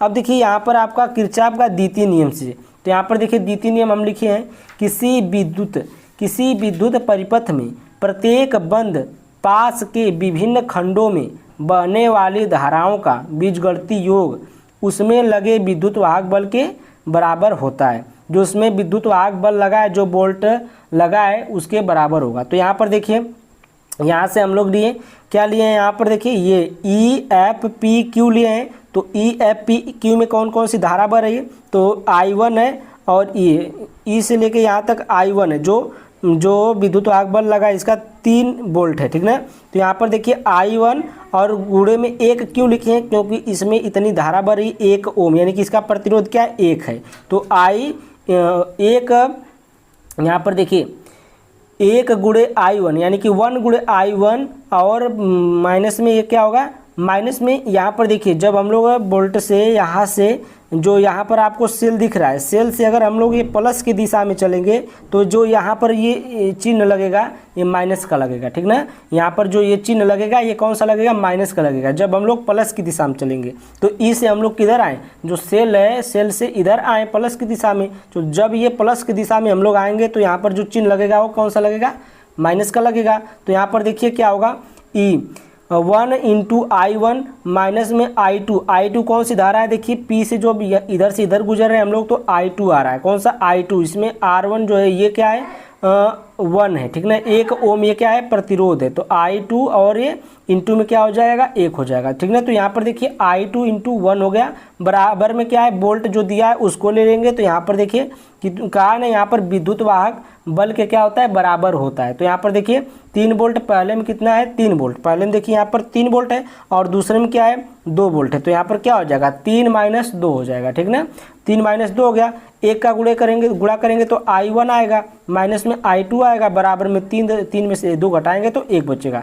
इसको हम लोग क्या मान लेंगे, समीकरण नंबर 2 मान लेंगे। क्या मान लेंगे इसको, समीकरण नंबर 2 मान लेंगे। अब देखिए उसी प्रकार से हम लोग बंद पास QPCD में, अब देखिए यहाँ पर बंद पास कौन सा, QPCD में, तो यहाँ से शुरू करेंगे QPCD में। तो QPCD क्या है, देखिए यहाँ पर 2 वोल्ट है, यहाँ पर I2 है, I3 है, इसमें भी एक R है, एक R है, मतलब 1 ओम है, 1 ओम है, जो प्रतिरोध दिया 1 ओम 1 ओम दिया, ठीक ना। यानी कि ये देखिए जब लोग V का मान रखेंगे 2 रखेंगे, 1 रखेंगे, और यहाँ पर I2 इंटू 1 होगा और I3 इंटू 1 होगा माइनस में, ठीक है। ये भी धारा कहाँ चल रही है, प्लस से इधर की दिशा में चल रही, प्लस की दिशा में जा रही है, यानी कि ये इधर से जा रही है, ये प्लस है, प्लस की दिशा में ऐसे जा रही है, ठीक है। अब देखिए हम लोग यहाँ पर क्या करेंगे, उसी प्रकार से देखिए 1 into I2 minus I3 into 1 बराबर में जो वोल्ट दिया है 2 और माइनस में 1 वोल्ट, ठीक है। अब देखिए I2 minus I3 minus I3 बराबर में क्या आ जाएगा, 1 आ जाएगा। समीकरण नंबर इसको 3 मान लीजिए, क्या मान लेंगे, समीकरण नंबर 3। इसी प्रकार बंद पास, ये कुछ नहीं है, ये देखिए कुछ नहीं, यहाँ पर इसी प्रकार बंद पास EFCD में, अब देखिए EFCD कहाँ है, देखिए आपको बताऊं पूरा ये लिया गया, देखिए EFCD यानी कि पूरा ले लिया गया यहाँ से यहाँ तक EFCD। अब EFCD में क्या आएगा, देखिए इसमें आएगा I1 गुणे 1, ठीक ना, और जो वोल्ट आएगा 3 आएगा, और यहाँ पर भी आएगा तो I3 गुणे 1 और वोल्ट कितना 1 है। तो यहाँ पर देखिए I ये यानी कि 1 ये आपका प्रतिरोध है, 1 गुणे I1 माइनस में 1 गुणे I3 बराबर में 3 माइनस 1 आ गया, ये आपका वोल्ट जो दिया था वो, तो I1 माइनस I3 बराबर में 2, ठीक ना, I1 माइनस I3 बराबर में 2 आया, और ये समीकरण नंबर 4 है, ठीक है। ये क्या आ गया, समीकरण नंबर 4। अब हम लोग चलते हैं नेक्स्ट पेज पर। अब देखिए यहाँ पर है समीकरण 1 व समीकरण 2 से चलेंगे हम लोग, कहाँ चलेंगे, समीकरण 1 व समीकरण 2। तो समीकरण 1 आपका क्या था, देखिए समीकरण 1 आपका क्या था, यहाँ पर समीकरण 1 देखिए ये वाला है, और समीकरण 2 आपका ये वाला है, ठीक है। तो यहाँ पर देखिए हम लोग चलते हैं समीकरण 1 और 2 से। तो ये आपका देखिए समीकरण 1 है I1 माइनस I2 बराबर 1, समीकरण, तो ये आपका है समीकरण 1 है, ठीक है, ये जब समीकरण 1 है। तो समीकरण 1 में देखिए क्या है, समीकरण 2 में I1 माइनस I2 बराबर 1 है, और जो समीकरण 1 है ये वाला, समीकरण 2 ये वाला समीकरण 1 है। तो यहाँ पर देखिए I2 से I2 देखिए माइनस माइनस दोनों को क्या करने पर, जोड़ने पर, दोनों समीकरण जोड़ेंगे तो ये माइनस I2 और ये प्लस I2 क्या हो जाएगा, कट जाएगा, और I1 क्या हो जाएगा, 2I1 हो जाएगा, जुड़ जाएगा, I1 क्या हो जाएगा, 2I1 हो जाएगा, और ये प्लस में I3 बचेगा, बराबर में ये क्या आ जाएगा, 1 आ जाएगा। ये आपका बन गया कौन सा, समीकरण नंबर 5 बन गया। क्या बन गया आपका, समीकरण नंबर 5 बन गया। अब देखिए समीकरण 4 व समीकरण 5 से चलेंगे, किससे चलेंगे, समीकरण 4 व समीकरण 5 से चलेंगे। तो यहाँ पर देखिए समीकरण 4 आपका क्या था, समीकरण 5 आपका यही है, 2I1 प्लस I3 बराबर 1, और जो आपका समीकरण 4 आया था I1 प्लस I3 बराबर 2 आया था, ठीक ना। समीकरण 4 आप लोग देखते रहिएगा, ठीक ना, I1 प्लस I3 बराबर 2 आया। अब इसको जोड़ने पर अब देखिए 2I1 और 1I मतलब I1, तो कितना हो जाएगा, 2 1 3 I1 हो जाएगा, 2 1 3 I1 हो जाएगा, और ये I3 कितना हो जाएगा, 2I3 हो जाएगा, कितना हो जाएगा, 2I3 हो जाएगा, ठीक है। तो यहाँ पर क्या हो जाएगा, यहाँ पर 2I3 नहीं होगा, यहाँ पर जो है यहाँ पर माइनस रहेगा, ये I3 कटेगा, ठीक है, I3 कट गया, और यहाँ पर क्या हो जाएगा, 1 और 2 जुड़ जाएगा तो 3 हो जाएगा, 3 से 3 कट गया तो I1 बराबर क्या हो जाएगा, 1 एम्पियर। I1 बराबर का मान आ गया, I1 का मान आ गया कितना, 1 एम्पियर। अब देखिए I1 का मान समीकरण 5 में रखेंगे। अब ये जो समीकरण 5 आपका आया था इसी में I1 का मान रख देंगे यहाँ पर 1, तो यहाँ पर 2 गुणे 1 हो जाएगा, प्लस में I3 बराबर में 1, प्लस में क्या है, I3 बराबर में 1। अब यहाँ पर 2 प्लस I3 बराबर 1, तो यहाँ पर I3 जब निकालेंगे तो ये 2 जो इधर आएगा, तो I3 बराबर क्या हो जाएगा, 1 माइनस 2, तो यहाँ पर 2 में से 1 जाएगा तो ये माइनस में 1 बचेगा, तो I3 बराबर क्या आ जाएगा आपका, I3 बराबर क्या आ जाएगा, 1 एम्पियर, माइनस 1 एम्पियर, ठीक ना। अब देखिए हम क्या करेंगे, I3 का मान समीकरण 3 में रखने पर, I3 का मान समीकरण 3 में, तो समीकरण 3 आपका क्या था, समीकरण आपका 3 था I2 माइनस I3 बराबर 1 आया था, समीकरण 3। अब समीकरण 3 में I3 का मान रखेंगे तो I2 का मान आ जाएगा। तो I2 प्लस I3 का मान कितना आया था 1, माइनस का 1 आया था, तो ये क्या हो जाएगा +1 हो जाएगा। तो ये +1 हो गया, बराबर में 1 है, बराबर में क्या है आपका 1 है। तो ये क्या हो जाएगा, देखिए ये इधर जाएगा तो माइनस हो जाएगा, ये 0 आ जाएगा। तो I2 का मान कितना आ जाएगा 0 एम्पियर। I2 का मान कितना आ गया 0 एम्पियर। अब देखिए ए तथा बी के मध्य विभवांतर, ए तथा बी के मध्य विभवांतर आराम से निकाल लेंगे। यहाँ पर देखिए V बराबर E माइनस का I1 इंटू IR। अब देखिए V बराबर क्या होता है E minus I1 into IR। तो यहाँ पर देखिए हम दिखा दें आपको, तो E का मान हम लोग यहाँ से रखेंगे, E बराबर क्या रखेंगे, देखिए 3 वोल्ट रखेंगे। क्या रखेंगे E बराबर 3 वोल्ट। I1 का मान 1 आया था, I1 का मान 1 रखेंगे। R1 जो है ये है आपका R1, R2 R3, तो R1 1 है, ठीक है।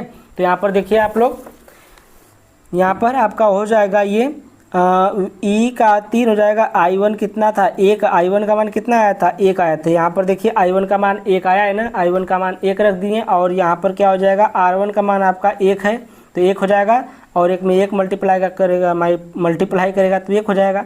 अब V बराबर आपका 3 माइनस 1 आएगा, तो 3 में से 1 घटाएंगे तो 2 बचेगा। वोल्ट बराबर कितना आ गया 2 वोल्ट आ गया। तो विभवांतर कितना आ गया 2 वोल्ट आपका आ गया। यही निकालना था। देखिए बहुत ही लॉन्ग चला गया ये क्वेश्चन और बहुत ही मज़ेदार क्वेश्चन था। हम इसमें तनको देर नहीं किए हैं, बहुत ही बढ़िया से इसको करा दिए, ठीक है।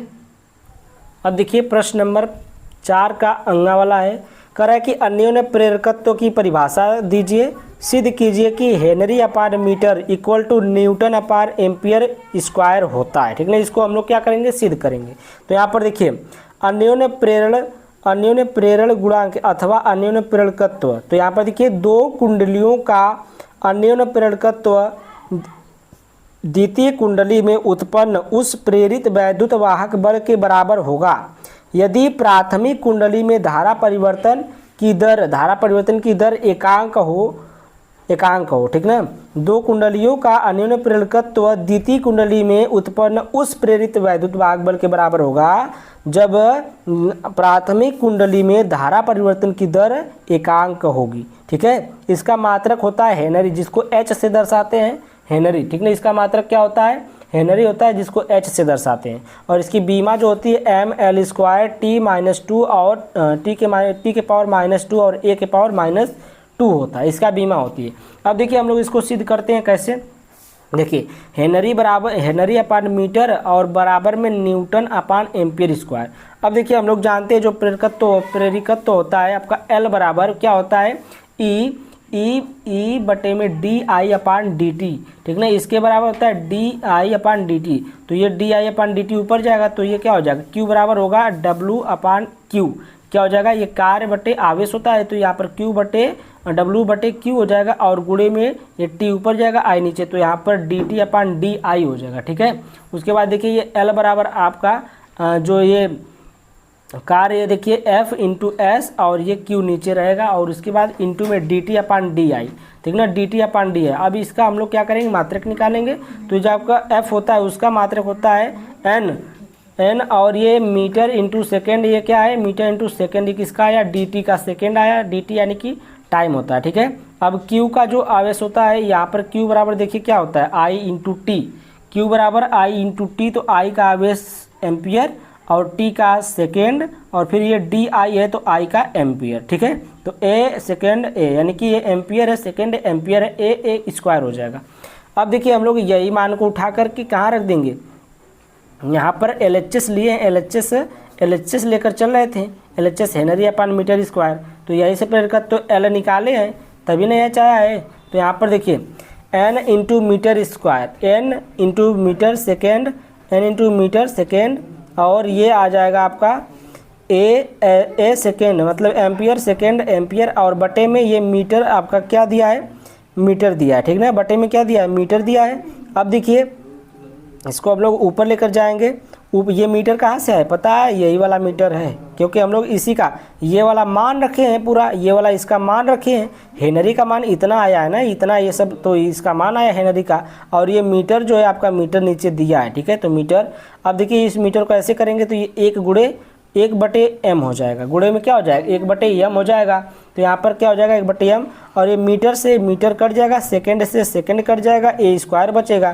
तो न्यूटन अपान में एम्पियर स्क्वायर, तो एच अपान एम यानी कि हेनरी अपान मीटर बराबर newton upon ampere square, LHS equal to RHS। ये हैंस प्रूव्ड लिख देंगे। यहाँ पर क्या हुआ, ये प्रूव हो गया कि हेनरी अपान मीटर बराबर क्या होता है, न्यूटन अपान एम्पियर स्क्वायर होता है। ठीक है, तो ये सिद्ध हुआ, हम लोग ये सिद्ध कर चुके हैं। ठीक है, तो ये क्वेश्चन नंबर आपका प्रश्न नंबर 4 का अंगा था, और प्रश्न नंबर 4 आपका पूरा समाप्त हुआ। यहाँ पर देखिए, आदर्श मीटर तथा आदर्श वोल्ट मीटर का प्रतिरोध कितना होता है, और मीटर तथा वोल्ट मीटर को क्रमशः परिपथ के श्रेणी क्रम तथा समांतर क्रम में क्यों जोड़ा जाता है। तो इस प्रकार से इसकी परिभाषा पूछा है। तो इस प्रकार से देखिए हम लोग लिखे हैं कि आदर्श मीटर का वैद्युत प्रतिरोध का मान 0 और आदर्श वोल्ट मीटर का वैद्युत प्रतिरोध का मान अनंत होता है। जो आदर्श मीटर होता है उसके वैद्युत प्रतिरोध का मान कितना होता है, 0 होता है। जो आदर्श वोल्ट मीटर होता है उसके वैद्युत प्रतिरोध का मान क्या होता है, अनंत होता है। ठीक ना, क्योंकि अमीटर का प्रतिरोध कम होता है, जो अमीटर होता है उसका प्रतिरोध क्या होता है, कम होता है, जिससे वह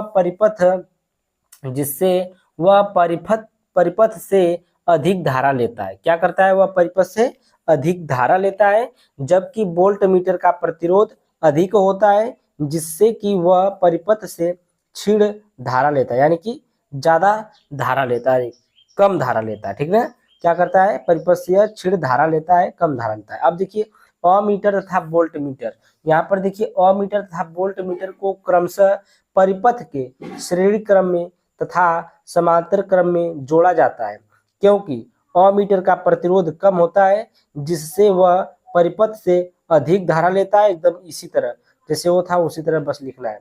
जबकि वोल्ट मीटर का प्रतिरोध अधिक होता है, जिससे कि वह परिपथ से क्षीण धारा लेता है। ठीक है, बस यही चीज इसमें लिखना है, कुछ नहीं लिखना था, बस वही चीज लिखना था, तो बस वही दोबारा लिखना था। ठीक है, तो बात सब वही है, इसको लिखिए चाहे इसको लिखिए, दोनों को लिख दिए हम।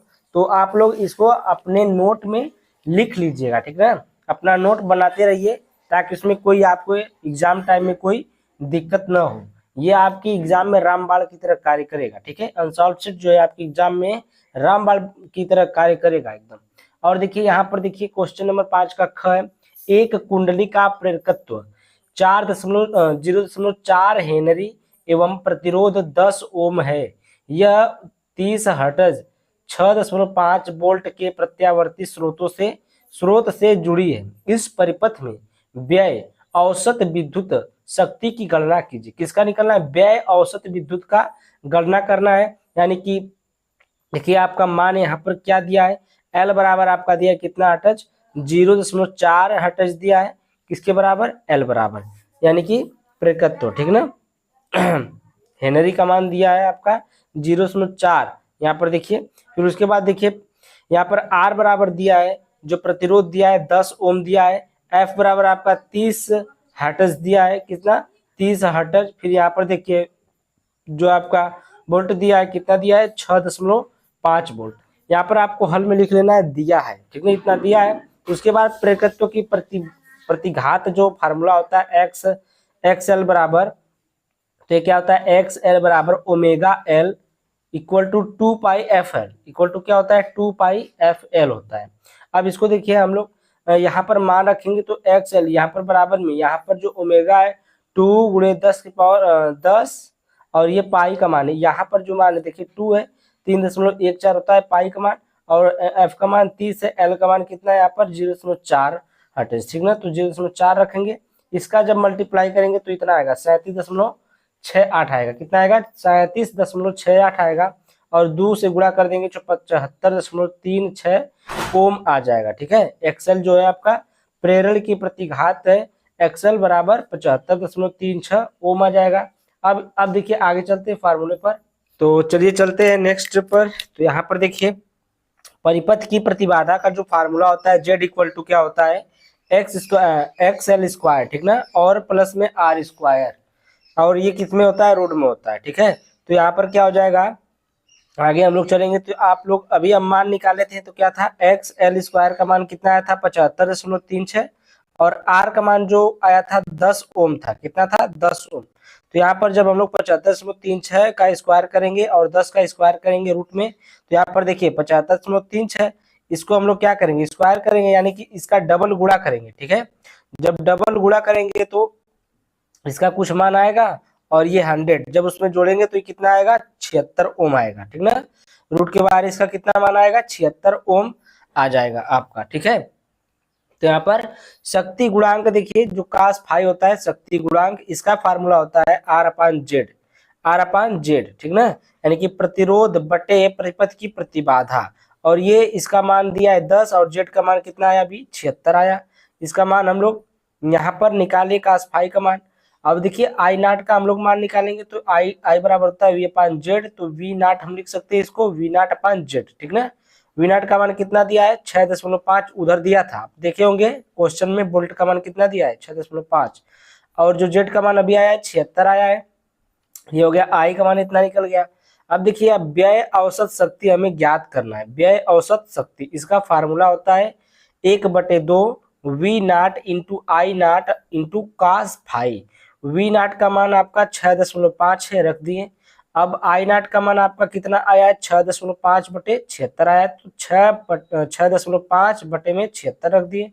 cos फाई का मान देखिए यहाँ पर आया cos फाई का मान, तो 10 बटे में 76 रख दिए। ठीक है, अब देखिए कुछ नहीं करेंगे, ऊपर हम लोग ऊपर मल्टीप्लाई कर देंगे और नीचे का नीचे मल्टीप्लाई कर देंगे। तो यहाँ पर ऊपर का ऊपर 6.5 गुणे 6.5 गुणे 10 का मल्टीप्लाई करेंगे तो 422.50 आएगा। ठीक है, और नीचे 2 गुणे 76 इसका जब गुणा करके हम लोग इसमें भाग करेंगे तो आपका आंसर आएगा 0.0365। हालांकि जो आपके आंसर शीट में आंसर दिया है 0.038 वाट दिया है, और इसका मान आया कितना है? 0.036 वाट आया। ठीक है, तो इसको आप लोग क्या कर सकते हैं? लगभग में इसको लिखेंगे आंसर, कोई गलत नहीं करेगा, कोई एग्जामिनर गलत नहीं करेगा। ठीक है, यही आंसर आएगा।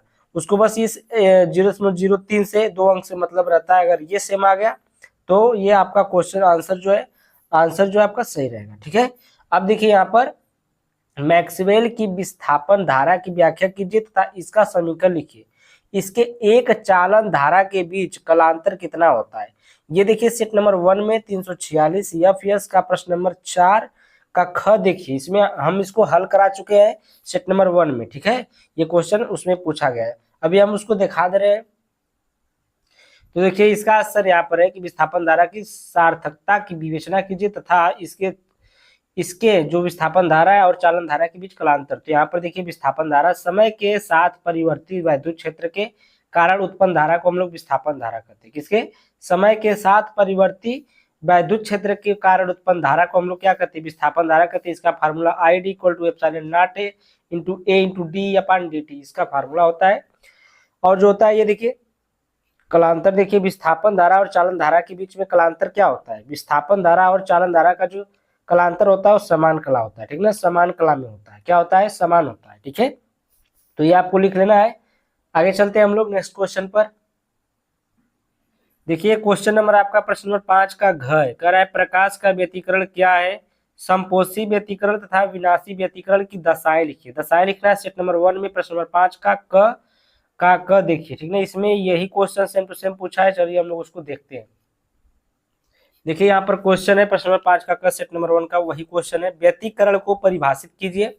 समपोषी व्यतिकरण तथा विनाशी व्यतिकरण की दशाएं लिखिए। तो यहाँ पर देखिए व्यतिकरण, जब समान आवृत्ति की दो प्रकाश तरंगे जो मूलतः एक ही प्रकाश से आ रही हो एक साथ चलती हैं तो माध्यम के कुछ बिंदुओं पर प्रकाश की तीव्रता अधिकतम तथा कुछ बिंदुओं पर न्यूनतम होती है। प्रकाश तरंगों की इस घटना को हम लोग प्रकाश का व्यतिकरण कहते हैं। अब देखिए समपोषी व्यतिकरण की शर्त या फिर दशाएं देखिए क्या है, यही है दशाएं।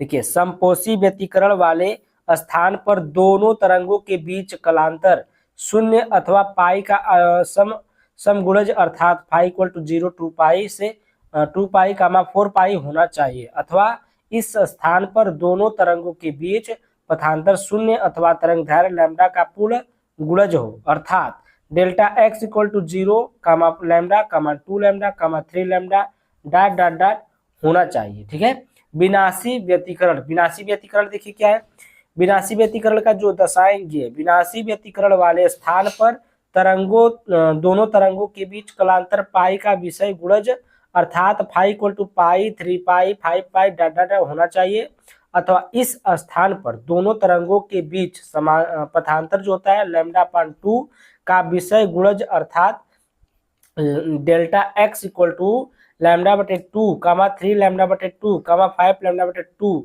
डाट डाट डाट होना चाहिए। ठीक है, तो ये आपका था व्यतिकरण, ठीक ना, विनाशी व्यतिकरण, संपोषी व्यतिकरण का ये आपकी दशाएं थी। लिख लीजिए इसको अपने नोट में, नोट कर लीजिएगा। ठीक है, अब देखिए हम लोग चलते हैं प्रश्न नंबर 5 के घ पर। देखिए ये अथवा वाला है, प्रकाश के, ये घ वाला था, ये घ का अथवा है। प्रकाश के ध्रुवण से क्या तात्पर्य है? पोलराइड के सिद्धांत तथा दो उपयोगों का उल्लेख कीजिए। क्या करना है? पोलराइड के सिद्धांत तथा दो उपयोगों का उल्लेख कर रहा है। तो चलिए हम लोग इसको देख लेते हैं। देखिए यहाँ पर हम लिखे हैं इसको कि प्रकाश का ध्रुवण, जब साधारण प्रकाश को टूरमैलिन यहाँ पर देखिए लिख लीजिएगा, टूरमैलिन क्रिस्टल पर डाला जाता है तो निर्गत प्रकाश में वैद्युत वेक्टर के कंपन सीमित होकर केवल एक ही दिशा में रह जाता है। तो ऐसे प्रकाश को समतल ध्रुवित प्रकाश कहते हैं तथा इस क्रिया को ध्रुवण कहते हैं, तथा इस क्रिया क्या कहते हैं? ध्रुवण कहते हैं। पोलराइड्स देखिए, पोलराइड्स द्विवर्णता पर आधारित एक ऐसी युक्ति है जिसका उपयोग समतल ध्रुवित प्रकाश उत्पन्न करने के लिए किया जाता है। ठीक ना, पोलराइड क्या है? पोलराइड एक द्विवर्णता पर आधारित एक ऐसी युक्ति है जिसका उपयोग समतल ध्रुवित प्रकाश उत्पन्न करने के लिए हम लोग करते हैं। ठीक है, उसके बाद देखिए पोलराइड का अगर उपयोग पूछ दिया तो उपयोग में ये लिख लीजिएगा, सूर्य से बचाने वाले चश्मे में इसका उपयोग किया जाता है। प्रयोगशाला में समतल ध्रुवित प्रकाश उत्पत्ति में इसका उपयोग किया जाता है। 3D फिल्म बनाने के लिए भी इसका उपयोग किया जाता है, और सूक्ष्मदर्शी में अत्यंत सूक्ष्म चीजों को देखने के लिए इसका उपयोग किया जाता है। ठीक है, क्वेश्चन नंबर आपका नेक्स्ट है 5 का, अंगा वाला है।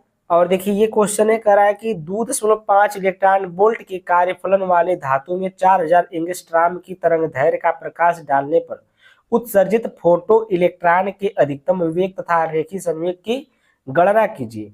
तो रेखीय संवेग का गणना करना है, पी का मान निकालना है। तो यहाँ पर देखिए दिया है, दिया क्या है? लैम्डा इक्वल टू दिया है 4000 एंगस्ट्रॉम। इसको हम लोग मीटर में चेंज करेंगे तो देखिए 4000 × 10⁻−10 मीटर, क्योंकि एक एंगस्ट्रॉम बराबर कितना होता है? 10⁻−10 मीटर होता है। तो इससे मल्टीप्लाई करेंगे, और देखिए ये 3 जीरो है तो 10⁻3 होगा। ठीक है, 10⁻3, तो ये घट जाएगा 10⁻3 और 10⁻−10 से घटेगा तो ये बचेगा कितना? 10⁻−7 मीटर बचेगा।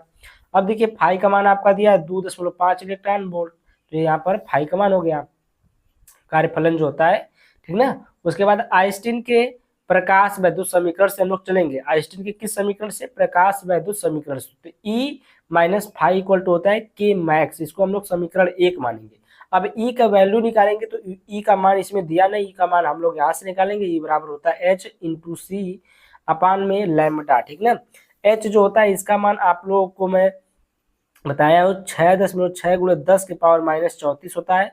प्रकाश की चाल होती है 3, जो C का मान होता है 3 × 10 की पावर कितना होता है? 8 होता है। और जो आपका लैम्डा होता है इसका मान आपको यहाँ पर दिया है 4 × 10⁻7 मीटर यहाँ पर है। अब हम लोग इसको रखेंगे, देखिए जब इसका और इसका मल्टीप्लाई करेंगे तो 19.8 आएगा × 10⁻34, और ये वाला भी ऊपर जाएगा तो प्लस में 10⁸ × 10⁻7 हो जाएगा, और बटे में 4 बचा। 4 से हम लोग भाग करेंगे तो 4.95 में जाएगा, तो यहाँ पर आ जाएगा। अब देखिए ये दोनों जुड़ेगा तो कितना हो जाएगा? 10⁻15 हो जाएगा। 10⁻15 से ये -34 घटेगा तो 10⁻−34 बचेगा। तो 4.95 × 10⁻−19 ये आपका जूल में आया, यानी कि एनर्जी आ गई। ठीक है, ई का मान निकल गया। अब हम लोग चलते हैं आगे। अब देखिए हम लोग उसी को हम लोग अब इलेक्ट्रॉन वोल्ट में कन्वर्ट करेंगे। तो ई बराबर कितना था? इतना था 4.95 × 10⁻19। जब हम लोग इसको इलेक्ट्रॉन वोल्ट में कन्वर्ट करेंगे तो किससे भाग करेंगे? 1.6 × 10⁻−19 से भाग करेंगे। तो 10⁻−19 से 10⁻−19 गया, और ये 1.6 से इसमें भाग करेंगे तो देखिए 16 तिया 48, 3 आया, दशमलव लगाए, 0 बढ़ाए, भाग नहीं जाएगी, 48 1 हो गया, और 16 नवा आएगा 144, ठीक है, 144। तो ई बराबर कितना आ जाएगा, 3.09 इलेक्ट्रॉन वोल्ट आ जाएगा, ठीक है, तो इतना आ जाएगा। अब देखिए हम लोग इसका मान कैसे कैसे निकालते हैं। समीकरण 1 से चलेंगे हम लोग, समीकरण 1 से। समीकरण 1 आपका क्या था, देखिए यही था ना समीकरण 1 आपका, देखिए समीकरण 1 है, ठीक है, कौन है, देखिए E minus five equal to K max, तो इसी से हम लोग चल रहे हैं आगे। तो यहाँ पर देखिए समीकरण 1 से, तो ये आपका इसका ई का मान है 3.09, और माइनस में इलेक्ट्रॉन जो आपका उसका मान था फाई का 2.5 था इलेक्ट्रॉन वोल्ट में, बराबर ये के मैक्स है। अब के मैक्स को हम लोग क्या इसको घटाएंगे तो इतना 0.59 इलेक्ट्रॉन वोल्ट बचेगा, बराबर में 1/2, ये के का फार्मूला जो काइनेटिक एनर्जी होती है 1/2 mv², ये होता है मैक्सिमम, ठीक ना, ये मैक्स है, मैक्सिमम। अब देखिए हम लोग क्या करेंगे, यहाँ पर हम लोग कुछ नहीं करेंगे सिवाय इसको हम लोग 2 को इधर भेज देंगे, तो ये हो जाएगा mv² max equal to 2 × 0.59 electron volt हो जाएगा। अब हम लोग देखिए m को इधर भेजेंगे, ठीक ना, जो ये इलेक्ट्रॉन वोल्ट है इसको हम लोग पहले जूल में कन्वर्ट करेंगे, तो 1.6 × 10⁻19 से क्या हो जाएगा, मल्टीप्लाई हो जाएगा, तो जूल में कन्वर्ट हो गया। अब देखिए v² मैक्स बराबर हो जाएगा, m को हम लोग इधर भेज देंगे, 2 × 0.59 × 1.6 × 10⁻19 हो गया। m बराबर आपका क्या आ जाएगा, m का मान कैसे रखें, 9.1 × 10⁻31, जो इलेक्ट्रॉन का द्रव्यमान होता है कितना दिया है, 9.1 × 10⁻31। विश्वास नहीं, मैं आपको दिखा दे रहा हूँ, दिया है बुक में, देखिए यहाँ पर मान दिया इलेक्ट्रॉन का द्रव्यमान m बराबर कितना दिया है, 9.1 × 10⁻31 किलोग्राम, ठीक ना, तो ये दिया है, तो ये हम लोग यहाँ पर इसकी जगह पर रख लेंगे। अब ये जब ऊपर जाएगा तो माइनस प्लस होगा ही, जो माइनस है प्लस हो जाएगा। अब इसमें से घटेगा, और इसमें से जब इसमें भाग किया जाएगा, दशमलव को इधर उधर किया जाएगा, मीटर पर सेकेंड में चेंज किया जाएगा, तो 4.5 × 10⁵ v² मैक्स का मान आएगा, कितना आएगा, v मैक्स का मान कितना आ जाएगा, 4.5 × 10⁵ मीटर पर सेकेंड आएगा। अब देखिए जो रेखीय संवेग हमें निकालना है उसका जो P का फार्मूला होता है, P इक्वल टू क्या होता है, m into v, m into v होता है। तो m का मान आपका कितना आया था, आपका m का मान दिया कितना, 9.1 × 10⁻31 ये मान दिया है, और v मैक्स कितना आया आपका, v मैक्स इतना आया है। कुछ नहीं करेंगे, मान रखेंगे, देखिए 9.1 × 10⁻31 गुणे 4.5 × 10⁵।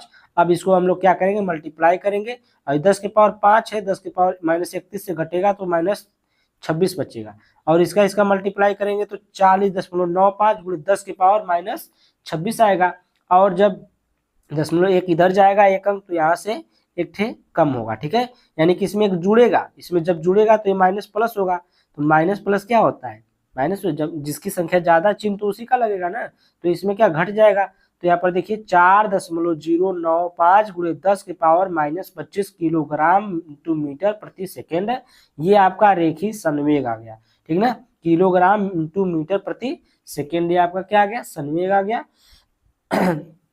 तो मेरे प्यारे बच्चों, आपको यहाँ तक तो बहुत ही अच्छा समझ में आया होगा, ठीक है, अगर यहाँ तक आपको समझ में आ गया तो वीडियो को लाइक, चलो। तो देखिए यहाँ पर पहला क्वेश्चन है, स्थिर वैद्युतिकी में गॉस नियम को लिखकर स्पष्ट कीजिए, इसकी सहायता से एक समान आवेशित पतले गोली आवेश Q तथा त्रिज्या R के कारण विद्युत क्षेत्र का मान, पहला मान निकाला है खोल के बाहर, यानी कि जो गोला है गोले के बाहर के लिए, दूसरा है खोल के भीतर यानी कि गोले के भीतर के लिए, और तीसरा है खोल की सतह पर यानी कि गोले की सतह पर ज्ञात करना है, ठीक है, जिसका आवेश Q और त्रिज्या जो इस कैपिटल R दिया है, ठीक ना।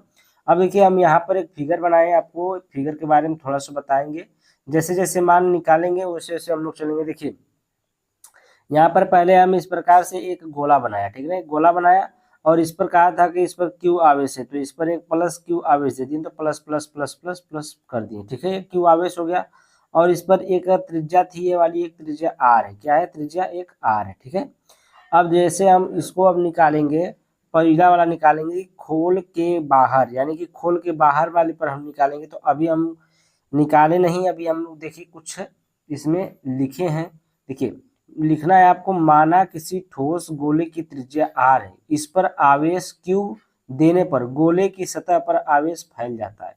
यानी कि इस पर क्या होता है, फैल जाता है। ये आवेश देखिए प्लस प्लस प्लस प्लस करके इस सतह पर क्या होता है, आवेश फैल जाता है। ठीक है, उसके बाद देखिए, अब देखिए हम लोग विद्युत फ्लक्स चलेंगे। जो विद्युत फ्लक्स होता है d phi E equal to क्या होता है, E d A cos zero अंश। ठीक ना, अब देखिए E d A cos zero अंश है, तो कॉस जीरो अंश का मान 1 होता है, तो यहाँ पर क्या हो जाएगा, डी फाई ई नाट यहाँ पर लिख देंगे, ई नाट डी ए। ठीक ना, ई नाट डी ए, डी ए यही है, और ये ई ओ नहीं है, ये ई नाट है। ठीक है, इसको ई नाट कर लीजिएगा, ये थोड़ा सा बड़ा बन गया। ठीक है, अतः पूरे के लिए संपूर्ण गॉसियन पृष्ठ से बद्ध कुल फ्लक्स, अब पूरे के लिए हम लोग निकालेंगे, पूरे के लिए मतलब गॉसियन पृष्ठ, ये जो पूरा वाला ये पूरा है, ये गॉसियन पृष्ठ। ठीक ना, ये क्या है, गॉसियन पृष्ठ है। पूरे के लिए अब हम लोग निकालेंगे, तो अब देखिए संपूर्ण गॉसियन पृष्ठ से बद्ध कुल फ्लक्स जब निकालेंगे तो इसका देखिए क्या आएगा, इस प्रकार से आएगा। देखिए ये देखिए नहीं है, ठीक है ये काट दीजिएगा। ये d phi E equal to, ये देखिए ये रेखीय क्या बोलते हैं इसको, रेखीय समाकलन। तो ये आपका समाकलन है, और ई नाट D a, E naught D A, और ई नाट बाहर आएगा, ई नाट, और ये समाकलन डी ए। ठीक है, तो यहाँ पर फाई ई, तो फाई ई इक्वल टू क्या हो जाएगा आपका, e nought equal to 4 pi r square. 4 pi r square कहाँ से है, तो आपका जो डी ए है, तो ए क्या है आपका, क्या है, क्षेत्रफल है। किसका क्षेत्रफल है, गोले का। तो यहाँ पर देखिए इसी का फार्मूला लगा देंगे, तो फाई ई इक्वल टू हो जाएगा e nought equal into 4 pi r square. समीकरण नंबर इसको 1 मान लीजिएगा। अब हम लोग चलेंगे नेक्स्ट पेज पर, इसको हम लोग बहुत ही जल्दी जल्दी आज करेंगे, ताकि इसमें ज़्यादा क्वेश्चन है तो क्वेश्चन सभी इसमें आ जाए। ठीक है, अब देखिए यहाँ पर है गॉस की प्रमेय है। गॉस की प्रमेय चलेंगे, तो गॉस की प्रमेय क्या होता है, phi E equal to q upon epsilon naught, यही होता है ना गॉस की प्रमेय। देखिए गॉस की प्रमेय आपका यही होता है, phi E equal to q upon epsilon naught. ठीक है, समीकरण 1 से, तो समीकरण 1 से देखिए, समीकरण 1 क्या था आपका, यहाँ पर देखिए समीकरण 1 क्या था। देखिए समीकरण 1 था phi E equal to E naught into 4 pi r square, यही था समीकरण 1। अब देखिए इसी से हम लोग क्या करेंगे, यहाँ पर इसको समीकरण 1 से हल करेंगे, तो यहाँ पर क्या आएगा, ई नाट इंटू 4 पाई आर स्क्वायर। तो एक थे फाई ई बराबर ये हो गया, और फाई ई बराबर ये था, तो दोनों को बराबर में कर लेंगे। तो e naught into 4 pi r square equal to q upon epsilon nought. तो एप्सिलॉन नॉट का, ई नाट का जब हम लोग मान निकालेंगे, तो इसको हम लोग इधर भेजेंगे, तो ये आ जाएगा q upon epsilon naught 4 pi r square. ठीक है, ये गुणा में इधर क्या करेगा, भाग करेगा। ठीक है, अब देखिए गोले का पृष्ठीय क्षेत्रफल जब निकालेंगे, गोले का पृष्ठीय क्षेत्रफल, तो पृष्ठीय क्षेत्रफल में इसमें जो त्रिज्या थी कितनी थी, तो त्रिज्या देखिए यहाँ पर पृष्ठीय क्षेत्रफल में त्रिज्या जो कितनी है, आर है, कितनी है, कैपिटल आर है, तो कैपिटल आर रखेंगे। ठीक है, तो यहाँ पर देखिए, यहाँ पर हम लिखे सिग्मा बराबर क्यू ए होता है, क्या होता है, सिग्मा बराबर क्यू अपान ए होता है। तो ए का जो मान होता है कितना आएगा, इसका गोले का क्षेत्रफल ये आ जाएगा पृष्ठीय क्षेत्रफल 4 पाई आर स्क्वायर। ठीक ना, 4 पाई आर स्क्वायर आएगा, तो ये आर स्क्वायर, ये कैपिटल आर स्क्वायर ले लिए। अब देखिए हम लोग यहाँ पर क्यू का मान निकालेंगे, तो q q upon 4 pi r square है, तो इसको हम लोग इधर भेज देंगे, तो क्यू बराबर हो जाएगा sigma, sigma into 4 pi r square. ठीक है, इतना आएगा। अब देखिए ई नाट, अब यहीं पर क्या करेंगे, क्यू का मान रखेंगे, तो यहाँ पर देखिए ई नाट बराबर क्या हो जाएगा, यहाँ पर क्यू का मान रख दीजिए, तो हो जाएगा sigma into 4 pi r square बटे में epsilon naught 4 pi r square. तो पाई से पाई गया, 4 से 4 गया। ठीक है, इतना कट गया, बचा क्या, ई नाट इक्वल टू सिग्मा बटे में एप्सिलॉन नॉट, और ये कोष्टक में कैपिटल आर स्क्वायर बटे में स्मॉल आर स्क्वायर, ये अब बाहर के क्षेत्र की तीव्रता। ठीक ना, ये आपका आ गया बाहर वाला। अब देखिए पहले हम लोग अब तीसरा निकालेंगे, तीसरा वाला क्या था, खोल की सतह। अब सतह पर निकालेंगे, सतह पर निकालना आसान है, इसलिए इसको पहले निकालेंगे, तो दूसरा वाला बाद में निकालेंगे, जो जो आपका भीतर वाला दिया था। ठीक है, तो ये वाला आ गया, ये वाला आ गया इसकी तीव्रता। अब देखिए खोल की सतह पर, जब खोल की सतह की बात की जाएगी, तो यहाँ पर देखिए खोल की सतह, यही आपका क्या है, इसका सतह है। ठीक है, ये क्या है, ये इसका सतह है। अब इसके सतह पर बात कर रहे हैं, तो इसके इसमें क्या लेंगे, ई एस लेंगे, क्या लेंगे, ई एस। सरफेस मतलब जो क्षेत्र है इसका, विद्युत क्षेत्र है उसका जो एस यानी कि सरफेस पर लेंगे तो ई एस लेंगे, और इसकी जो दूरी होगी त्रिज्या होगी स्मॉल आर है, और इसकी भी जब हम निकाले थे तो कैपिटल आर थी, तो स्मॉल आर और कैपिटल आर दोनों क्या हो जाएगा, इक्वल हो जाएगा, ठीक है, दोनों क्या हो जाएगा, इक्वल हो जाएगा। और ये जो बनाया गया है ना, ये जो बनाया गया है, पहले हम लोग इतना निकालते हैं, जैसे मान लीजिए कोई चीज बहुत बड़ा है, ठीक है, अगर मान लीजिए आपको एक पूरा एक अंगनैया का घर बनाना है, कितना, एक अंगनैया घर बनाना है, तो पहले आप लोग कैसे पता करेंगे उसमें कितना ईटा लगेगा। पहले मान लीजिए अगर एक घर बना है उसमें कितना ईटा लगा है, उसमें कितना ईटा लगा है, मान लीजिए 3 टाली लगा ईटा है, 2 टाली ईटा लगा है, 2 टाली ईटा लगा है, अगर उसमें अगर 6 कमरा बनाना है तो 2 छक्का 12 यानी कि 10 टाली 12 टाली ईटा लगेगा। तो इसी प्रकार से पहले हम लोग इतना मान निकाल लेते हैं, फिर सबका इसी के हिसाब से सबका मान निकल जाता है, यानी कि पूरे का मान निकल जाता है, ठीक है। तो यहाँ पर इस प्रकार से ये बनाया गया है, फिगर आप लोग बना लीजिएगा, ठीक ना। ई नॉट ये विद्युत क्षेत्र की तीव्रता है, और जो ये देखिए पी बिंदु है, और ये देखिए D A vector D A क्षेत्रफल है, ठीक है। और ये मैं आपको दूसरा वाला इसमें क्या पूछा था, ये खोल के भीतर या भीतर वाला पूछा था, बाहर वाला आ गया है। पहले हम लोग निकालेंगे खोल की सतह पर, ठीक ना, खोल की सतह पर निकालेंगे, उसके बाद ये दूसरा वाला निकालेंगे खोल के भीतर वाले पर, ठीक है। तो चलिए यहाँ पर देखिए हम लोग इसको निकालते हैं। खोल की सतह पर के लिए हम क्या करें, इसी प्रकार से हम लोग R equal to capital R, क्यों क्या R equal to capital R आपको पता है ना क्यों लगाए हैं R equal to capital R, ठीक है, क्योंकि दोनों का मान क्या था, बराबर था त्रिज्या। तो यहाँ पर देखिए q phi E equal to E S अब लेंगे, ठीक है, ई नॉट नहीं लेंगे, E S 4 pi r square समीकरण नंबर 2 इसको मान लेना है आपको।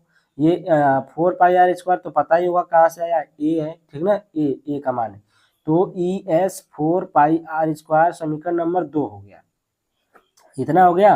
अब देखिए हम यहाँ पर क्या करेंगे, एफ फाई ई बराबर एक बार निकालते हैं, फाई ई बराबर जो गॉस की प्रमेय थी, यहाँ पर देखिए फाई बराबर क्या होता है, क्यू अपान ई नॉट होता है, एप्सिलॉन नॉट होता है।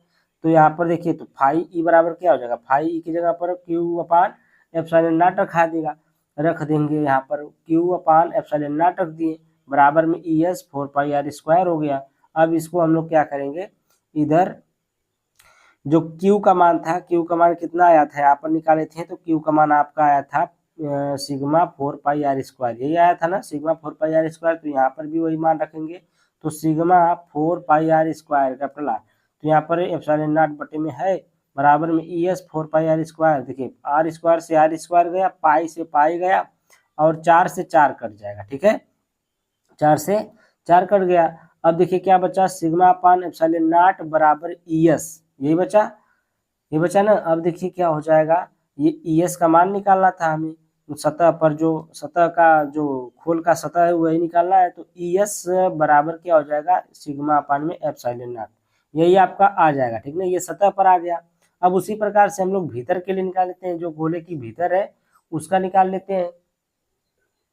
देखिए यहाँ पर लिखे गोले के भीतर के लिए, तो यहाँ पर देखिए R is greater than capital R, यानी कि स्मॉल आर से जो कैपिटल आर क्या है, बड़ा है। तो देखिए कैसे बड़ा है, यहाँ पर देखिए हम लोग जो गोला बनाए थे, यहाँ पर ये गोला था, ठीक ना, ये पूरा इसका सतह था, और ये जो अंदर वाला हम लोग निकाल रहे हैं भीतर वाला, ठीक है। तो जब भीतर वाला निकालेंगे तो इसका माने स्मॉल आर, और ये यहाँ तक आ रहा है तो ये कैपिटल आर है, तो ये बड़ा है, और ये छोटा है तो ये क्या हो गया, ये छोटा हो गया, ये बड़ा होगा, ठीक है। तो ई आई एन लिखेंगे इसके लिए क्या लिखेंगे, ई आई एन लिखेंगे। तो यहाँ पर देखिए, यहाँ पर d phi E equal to E I N लिखे, ई इन डी ए, ये इन मतलब अंदर के लिए, ठीक ना, भीतर के लिए, तो ई इन डी ए कास 0 अंश, तो यहाँ पर लिखेंगे d phi E equal to e in d a आ जाएगा, क्योंकि कास 0 अंश का मान 1 होता है। तो गॉसियन संपूर्ण पृष्ठ के लिए जब निकालेंगे d phi E equal to, ये क्या आ जाएगा आपका, फाई ई इक्वल टू ये समाकलन e in d a, e I n d a हो जाएगा, और ई आई एन बाहर आएगा तो ये आपका समाकलन डी ए हो जाएगा, और डी ए का मान आप लोग जानते ही 4 पाई आर स्क्वायर होता है। तो 4 पाई आर स्क्वायर ऐसा ये हो जाएगा phi E equal to E I N 4 pi r square, ठीक है। अब यहाँ पर गॉस की प्रमेय आपको जानते हैं कि phi E equal to q upon epsilon naught होता है। बराबर में ये Q का मान कितना है 0। Q का मान 0 क्यों होगा, देखिए Q बराबर 0 होगा गोले के भीतर। जब भी ये गोले के भीतर की बात करेंगे तो गोले के भीतर देखिए जो आपका आवेश होगा ये सिर्फ गोले के बाहर ही रहेगा, ठीक ना। आवेश जो रहता है गोले के बाहर है, गोले के भीतर नहीं जाएगा, इसलिए नो आवेश। अंदर क्या हो जाएगा, कोई आवेश नहीं रहेगा अंदर, इसलिए Q बराबर क्या होगा 0 रखेंगे। तो यहाँ पर Q बराबर क्या रखें 0 रखें, बटे में एप्सिलॉन नॉट, तो फाई इक्वल टू क्या आ जाएगा 0 आ जाएगा, और 0 बराबर में EIN 4πr²। यहाँ पर जो एप्सिलॉन नॉट का मान रखेंगे यहाँ पर, तो इसके बराबर क्या आ जाएगा EIN 4πr² बराबर 0। तो EN बराबर क्या जाएगा 0। तो जब EIN का मान निकालेंगे तो ये जाएगा इधर, इधर जाएगा ना, इधर भाग करे चाहे गुणा करे भाग करेगा, जाकर फिर भाग करेगा तो 0 ही मान आएगा, तो EIN क्या आ जाएगा 0 आ जाएगा। तो जो गोले के भीतर का मान आएगा वो कितना आ जाएगा 0 आ जाएगा, ठीक है। ये आपका कितना आ गया EIN 0 आ गया। क्वेश्चन नंबर आगे देखते हैं। तो यहाँ पर देखिए प्रश्न नंबर 6 का अथवा वाला है। अथवा वाला देखिए कह रहा है दिए गए परिपथ में निम्नलिखित की गणना कीजिए। पहला है परिपथ की तुल्य धारिता निकालना है, क्या निकालना है तुल्य धारिता। और दूसरा है 3 माइक्रोफैरड तथा 2 माइक्रोफैरड वाले संधारित्रों का आवेश निकालिए, ठीक ना। तो ये क्या करना है, इस वाले पर जो PQRS जो आपका व्हीट स्टोन सेतु होता है उसी पर ये मान निकालना है। देखिए P का मान 12 दिया है, R का मान 6 दिया है, Q का मान 6 दिया है, और S का मान आपका 3 फैरड दिया है, ठीक है। और ये ये 2 माइक्रोफैरड दिया है, इसका कोई मतलब नहीं है क्योंकि धारा इधर से आ रही है इधर से, ठीक है, इधर नहीं जा रही है क्योंकि यहाँ पर कोई कुंजी उंजी लगी नहीं है। और इसका जो बोल्ट का मान दिया है 10 बोल्ट दिया है, ठीक है, जो बोल्ट दिया है कितना दिया है 10 बोल्ट दिया है। तो चलिए चलते हैं नेक्स्ट पेज पर, यहाँ पर हम लोग देखते हैं क्या है इसमें। तो देखिए यहाँ पर हम लिख लिए हैं, सूत्र आपका होता है P/Q इक्वल टू R/S। ये होता है ना फार्मूला व्हीट स्टोन सेतु का। तो यहाँ पर देखिए P का मान कितना दिया था 12 दिया था, Q का मान कितना दिया था 6 दिया था, बराबर में R का मान 6 दिया था, S का मान 3। तो इसको काटेंगे तो 2 और 6 से काटेंगे 2 बराबर 2 आएगा, कितना आएगा 2 बराबर 2 आएगा। यह संतुलित व्हीट स्टोन सेतु है, क्या है यह संतुलित व्हीट स्टोन सेतु है, ठीक ना। जब यह बराबर आएगा तो क्या कहेंगे यह संतुलित व्हीट स्टोन सेतु है। उसके बाद देखिए यहाँ पर 12 माइक्रोफैरड और 6 माइक्रोफैरड श्रेणी क्रम में है। आपके जो ये 12 माइक्रोफैरड है और 6 माइक्रोफैरड है किसमें है श्रेणी क्रम में हो, तब क्या करेंगे यहाँ पर देखिए इसमें देख लीजिए, ठीक ना। ये जो 12 माइक्रोफैरड है और ये जो 6 माइक्रोफैरड ये किसमें हो श्रेणी क्रम में, किसमें हो श्रेणी क्रम में हो, तब देखिए हम लोग क्या करते हैं। तो यहाँ पर देखिए फार्मूला आपका होता है कि C इक्वल टू होता है C1 इंटू C2 अपान में C1 प्लस C2। तो यहाँ पर फार्मूला भी हम यहाँ पर बता दिए हैं, 1/C से बनता है फार्मूला, 1/C बराबर 1/C1 प्लस 1/C2। तो 1/C बराबर क्या हो जाएगा, ये C2 हो जाएगा, ये C1 हो जाएगा, ये C2 ये देखिए C2 C1 इंटू C2 ये हो जाएगा, ठीक है। तो ऊपर हो जाएगा C1, जब इसको हम लोग ऊपर करेंगे तो ये ऊपर हो जाएगा और ये नीचे हो जाएगा, तो C1 इंटू C2 बटे में C1 प्लस C2 हो जाएगा, ठीक है। तो यही तरह इस मान को रखेंगे, C1 का मान 12 और C2 का मान 6 रखेंगे, तो C1 12 गुणे 6 और 12 प्लस 6, तो ये हो जाएगा 12 6 का 72 और ये 8 18 आ जाएगा, 12 6 18, ये काट पीट कर आ जाएगा C1 इक्वल टू 4 माइक्रोफैरड, ठीक ना, 4 माइक्रोफैरड आ जाएगा आपका ये मान। और देखिए 6 माइक्रोफैरड और 3 माइक्रोफैरड श्रेणी क्रम में हो, जब 6 माइक्रोफैरड और 3 माइक्रोफैरड आपका श्रेणी क्रम में होगा तो ये C1 का मान 6 हो जाएगा, C2 का मान 3 हो जाएगा, ठीक है। तो 6 गुणे 3 और 6 प्लस 3 हो जाएगा, तो ये हो जाएगा 6 गुणे 3 बटे में 9, जब 9 से काटेंगे 3 तरीके 9, 3 गुना के 6, तो C2 बराबर कितना आ जाएगा 2 माइक्रोफैरड आ जाएगा, 2 माइक्रोफैरड आ गया। अब देखिए C1 व C2 समांतर क्रम में हो तो हो जाएंगे, तब देखिए अब C1 और C2 को समांतर क्रम में जोड़ देंगे तो यहाँ पर C इक्वल टू क्या हो जाएगा C1 प्लस C2, तो ये 2 प्लस 4 है, तो 2 प्लस 4 कितना होता है 6 माइक्रोफैरड आ जाएगा, ठीक है। तो C बराबर कितना आ गया 6 माइक्रोफैरड आ गया। अब देखिए 2 माइक्रोफैरड में आवेश बराबर 0 होगा, जो 2 माइक्रोफैरड में आपको दिखाया था यहाँ पर वो उसका आवेश कितना होगा, यहाँ पर इसका आवेश कितना होगा, 0 होगा। ठीक है, इसका आवेश 0 होगा। कुल आवेश Q बराबर 4CV क्या हो जाएगा, कुल आवेश Q बराबर क्या हो जाएगा आपका, यहाँ पर देखिए 4 नहीं है, कुछ नहीं है, C/V है। ठीक ना, C/V।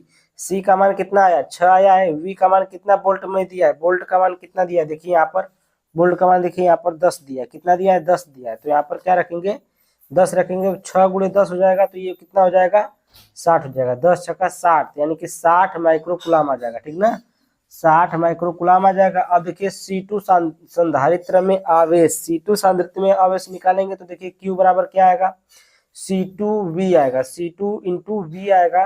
तो यहाँ पर देखिए 2, C2 का मान कितना आया था, देखिए C2 का मान यहाँ पर आया था आपका, C2 का मान 2 माइक्रोफैरड। तो यहाँ पर देखिए 2 रखेंगे, 2 गुणे 10 यानी कि कितना आ जाएगा, 20 माइक्रो कूलाम आ जाएगा। ठीक ना, तो 3 माइक्रो फैरेड पर आवेश कितना आएगा, 20 माइक्रो कूलाम आएगा। तो यही आपका आंसर हो जाएगा। ठीक है, 20 माइक्रो कूलाम, यही क्या हो जाएगा, आपका आंसर हो जाएगा।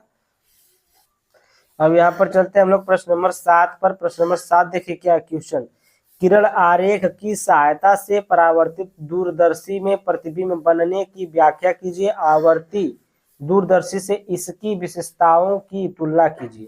तो यहाँ पर देखिए एक आरेख हम बना लिए हैं। तो देखिए ये आरेख बनाए हैं, ये अभिदृश्यक है, अभिदृश्यक लेंस है जो अवतल दर्पण M1 और M2। ठीक ना, ये क्या है, एक M1 है और एक M1 है और ये M2 है। ठीक है, ये जो यहाँ पर दिख रहा है आपको ये M2 है और ये जो पूरा दिख रहा है आपको ये M1 है। यहाँ पर आपको नेत्र दिख रहा है, नेत्र ये आइस है। ठीक है, नेत्र, और यहाँ पर ये 45 डिग्री झुका हुआ है। ठीक है, 45 डिग्री झुका हुआ है। ये इस प्रकार से आपको आरेख बना लेना है एक दूरदर्शी प्रतिबिंब का। ठीक है, परावर्तित दूरदर्शी में प्रतिबिंब बनने की व्याख्या कीजिए। आवर्ती दूरदर्शी से इसकी विशेषताओं की तुलना कीजिए। विशेषता का तुलना करना है तो यहाँ पर देखिए विशेषताएं हम लिखे हैं। विशेषताएं में क्या लिखना है, देखिए परावर्ती दूरदर्शी में वर्ग विक्षेप विपथन, विक्षेप नहीं रहेगा, ये विक्षेप नहीं रहेगा, विपथन रहेगा। ठीक ना, परावर्ती दूरदर्शी में वर्ण विपथन का दोष नहीं होता। किसका, वर्ण विपथन का दोष नहीं होता है। परवलयिक दर्पण का प्रयोग करके गोलीय विपथन का दोष दूर कर सकते हैं। जो गोलीय विपथन होता है उसका दोष हम लोग दूर कर सकते हैं। किसका, परवलयिक दर्पण का प्रयोग करके। अभिदृश्यक दर्पण होने के कारण प्रतिबिंब पर कांच की विकृति का प्रभाव नहीं पड़ता है। ठीक है, प्रतिबिंब पर कांच की विकृति का प्रभाव नहीं पड़ता है। देखिए चौथी पॉइंट यहाँ पर है, अभिदृश्यक अवतल दर्पण होने के कारण अंतिम प्रतिबिंब अधिक चमकीला बनता है। जो आपका अभिदृश्यक होता है, अभिदृश्यक अवतल दर्पण होने के कारण, जो अवतल दर्पण होता है, जो अभिदृश्यक है वो अवतल दर्पण होने के कारण अंतिम जो प्रतिबिंब होता है अधिक चमकीला बनता है। ठीक है, तो ये वाला क्वेश्चन आपका प्रश्न नंबर 7 का था। 7 का प्रश्न नंबर खत्म हुआ। अब देखिए प्रश्न नंबर 7 का अथवा वाला है। अथवा वाला है, देखिए क्या कर रहा है कि तरंगों के विवर्तन तथा व्यतिकरण में अंतर स्पष्ट कीजिए। एकल झिर्री विवर्तन प्रारूप का गुणात्मक अवलोकन कीजिए। व्यतिकरण और विवर्तन में अंतर बताना है। तो देखिए व्यतिकरण क्या होता है, व्यतिकरण दो कला संबद्ध स्रोतों से आने वाली प्रकाश तरंगों के अध्यारोपण से होता है। ठीक ना, अध्यारोपण से होता है।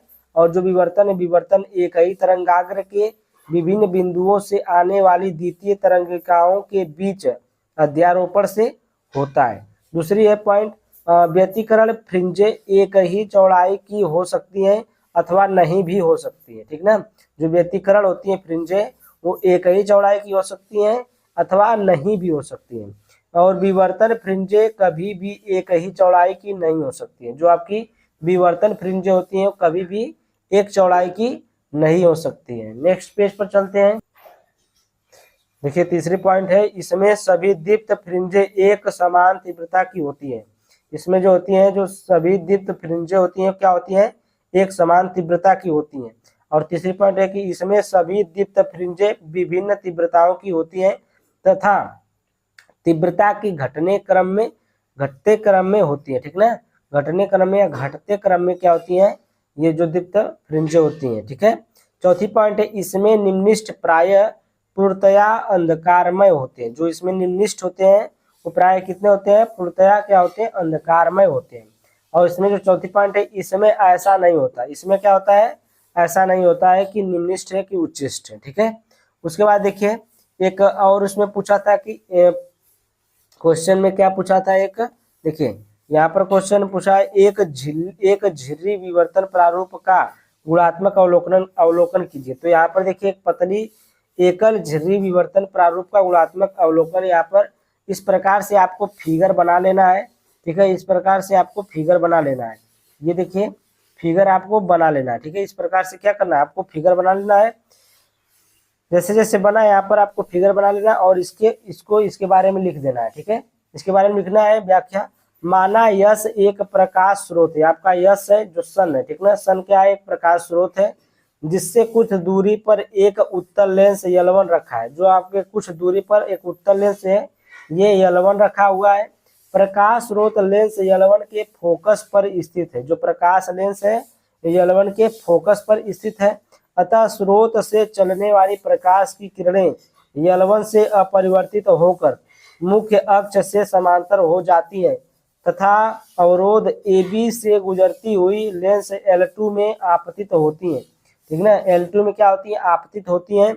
अवरोध AB से गुजरने वाली L2 में आपतित होती है। L2 से गुजरने वाली प्रकाश की किरण XY पर्दे पर स्थित बिंदु O पर स्थित बिंदु यानी कि मुख्य फोकस पर आपतित होती है। पर्दे XY के बिंदु O पर उच्च तीव्रता का प्रकाश प्राप्त होता है। इसे ही केंद्रीय उच्चिष्ट कहते हैं। इसे ही क्या कहते हैं, केंद्रीय उच्चिष्ट कहते हैं, क्योंकि बिंदु O पर पहुंचने में प्रकाश A व B के बीच पथांतर शून्य होता है, ठीक ना। जो आपका AB होता है, प्रकाश AB तक पहुंचने में उसका जो पथांतर होता है, उसका पथांतर कितना होता है, शून्य होता है। तो ये आपको इस प्रकार से बना करके पूरा बढ़िया से लिख लेना है, ठीक है। स्क्रीनशॉट ले लीजिए। तो अब देखिए यहाँ पर प्रश्न नंबर 8 है। प्रश्न नंबर 8 क्या है, कह रहा है कि हाइड्रोजन परमाणु के लिए बोहर मॉडल के अभिग्रहितों को स्पष्ट कीजिए। हाइड्रोजन परमाणु के ऊर्जा N1 तथा N4 के बीच संक्रमण के संगत पहला है उत्सर्जन तथा अवशोषण, दूसरा अवशोषण स्पेक्ट्रम में प्राप्त स्पेक्ट्रमी रेखाओं को दर्शाइए। रेखा भी दर्शाना अभी हम बताएंगे कैसे, ठीक है। पहले हम लोग इसको लिख लीजिए आप लोग। देखिए उत्तर है, नील बोहर ने क्वांटम सिद्धांत के आधार पर रदरफोर्ड के मॉडल की कठिनाइयों को दूर किया, ठीक है। इसके लिए उन्होंने 3 नई परिकल्पनाएं प्रस्तुत की। पहला है, इलेक्ट्रॉन नाभिक के चारों ओर उन्हीं कक्षाओं में घूम सकते हैं जिनके लिए उनका कोणीय संवेग h/2π, h अपान क्या है, 2π का पूर्ण गुणज होता है, जहां h प्लांक नियतांक है, ठीक ना। जो आपका h है ये वाला, ये क्या है, प्लांक नियतांक है। उसके बाद देखिए फार्मूला होता है J = NH/2π और J = होता है I ओमेगा, ठीक है। J = क्या होता है, I ओमेगा, और इसके बराबर होता है mr² अपान v/r, ठीक। तो r से r कैंसिल हुआ तो बचा क्या, J = m × vr, ठीक है, m × vr। तो ये फार्मूला आप लोग लगा सकते हैं यहाँ पर, mvr = NH/2π, ठीक है। इसको लिख लीजिएगा।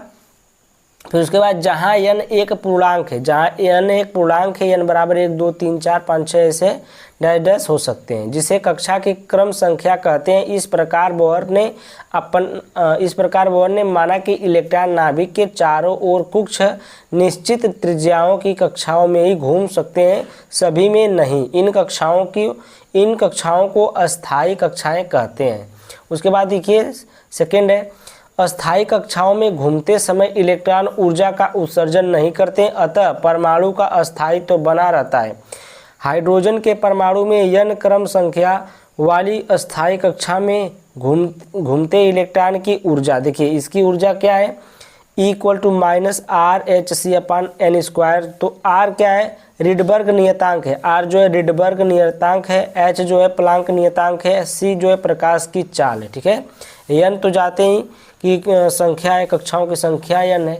तो यहाँ तक ये आप लोग को लिख लेना है। हम लोग नेक्स्ट पेज पर चलते हैं। तीसरी पॉइंट है यहाँ पर, जब परमाणु को बोहर ने उपयुक्त ऊर्जा मिल जाती है, ठीक ना, जब परमाणु को ये देखिए बाहर से, ठीक है, बाहर से उपयुक्त ऊर्जा मिल जाती है तो उसका कोई इलेक्ट्रॉन अपनी निश्चित कक्षा को छोड़कर किसी ऊंची कक्षा अर्थात उत्तेजित अवस्था में चला जाता है, परंतु यह वहां 10 के पावर -5 सेकेंड तक ठहर कर तुरंत ही अपनी निचली या नीची कक्षा में वापस लौट आता है तथा लौटते समय वैद्युत चुंबकीय तरंगों के रूप में ऊर्जा उत्सर्जित करता है। यदि इलेक्ट्रॉन की ऊंची कक्षा में ऊर्जा E2 तथा निचली कक्षा में E1 हो तो उत्सर्जित तरंगों की आवृत्ति न्यू हो जाती है, इसको न्यू बोलते हैं, न्यू हो तो h nu equal to E2 माइनस E1, ठीक ना। एच न्यू इक्वल टू क्या हो जाएगा, E2 माइनस E1 हो जाएगा। अब यहाँ पर देखिए हम फिगर बना दिए हैं कि जो n बराबर जो 4 है, चौथी ऊर्जा कक्षा है इसकी कक्षा चौथी कक्षा से कैसे आता है नीचे। तो यहाँ पर देखिए जब इसमें ऊर्जा मिलती है तो ये लेकर 4 तक, ठीक ना, ऊर्जा स्तर किसमें चौथी कक्षा में पहुंच जाता है। उसके बाद जब ऊर्जा कम होती है तो इसमें आ जाता है, ठीक है। इसको आप लोग को बना लेना है अवशोषण स्पेक्ट्रम है। ये क्या है, अवशोषण स्पेक्ट्रम है। और नीचे वाला जो है आपका उत्सर्जित स्पेक्ट्रम है। जब ऊर्जा उत्सर्जित होती है तो चौथे से पहले तीसरे में आता है, फिर चौथे से ये दूसरे में आता है, और फिर चौथे से पहले में आता है, और तीसरे से दूसरे में आता है, और तीसरे से पहले में आता है। ये उत्सर्जन के टाइम है, ठीक है। ये अवशोषण के टाइम है कि जब यह ऊर्जा अवशोषण करता है तो यह यहाँ से पहले से चौथे में जाता है और चौथे से तीसरे में आता है। तो यहाँ तक आपको समझ में आया होगा, फिगर बना लीजिएगा। नेक्स्ट क्वेश्चन पर चलते हैं। तो यहाँ पर देखिए आपका नाभिक की जो आपका प्रश्न नंबर 8 का अथवा वाला है, नाभिक की बंधन लिखे कहा जी, बंधन रहेगा, ठीक है। बंधन ऊर्जा से क्या अभिप्राय है। बंधन ऊर्जा प्रति न्यूक्लियन की द्रव्यमान संख्या के संगत विचरण दर्शाइए। विखंडन एवं संलयन अभिक्रियाओं की इस विचरण की सहायता से विवेचना कीजिए। तो यहाँ पर देखिए बंधन ऊर्जा के लिए आपका सेट नंबर 1 346 FS में प्रश्न नंबर 3 का क देखें, ठीक ना। प्रश्न नंबर 3 का क बंधन ऊर्जा परिभाषा उसमें हो चुकी है।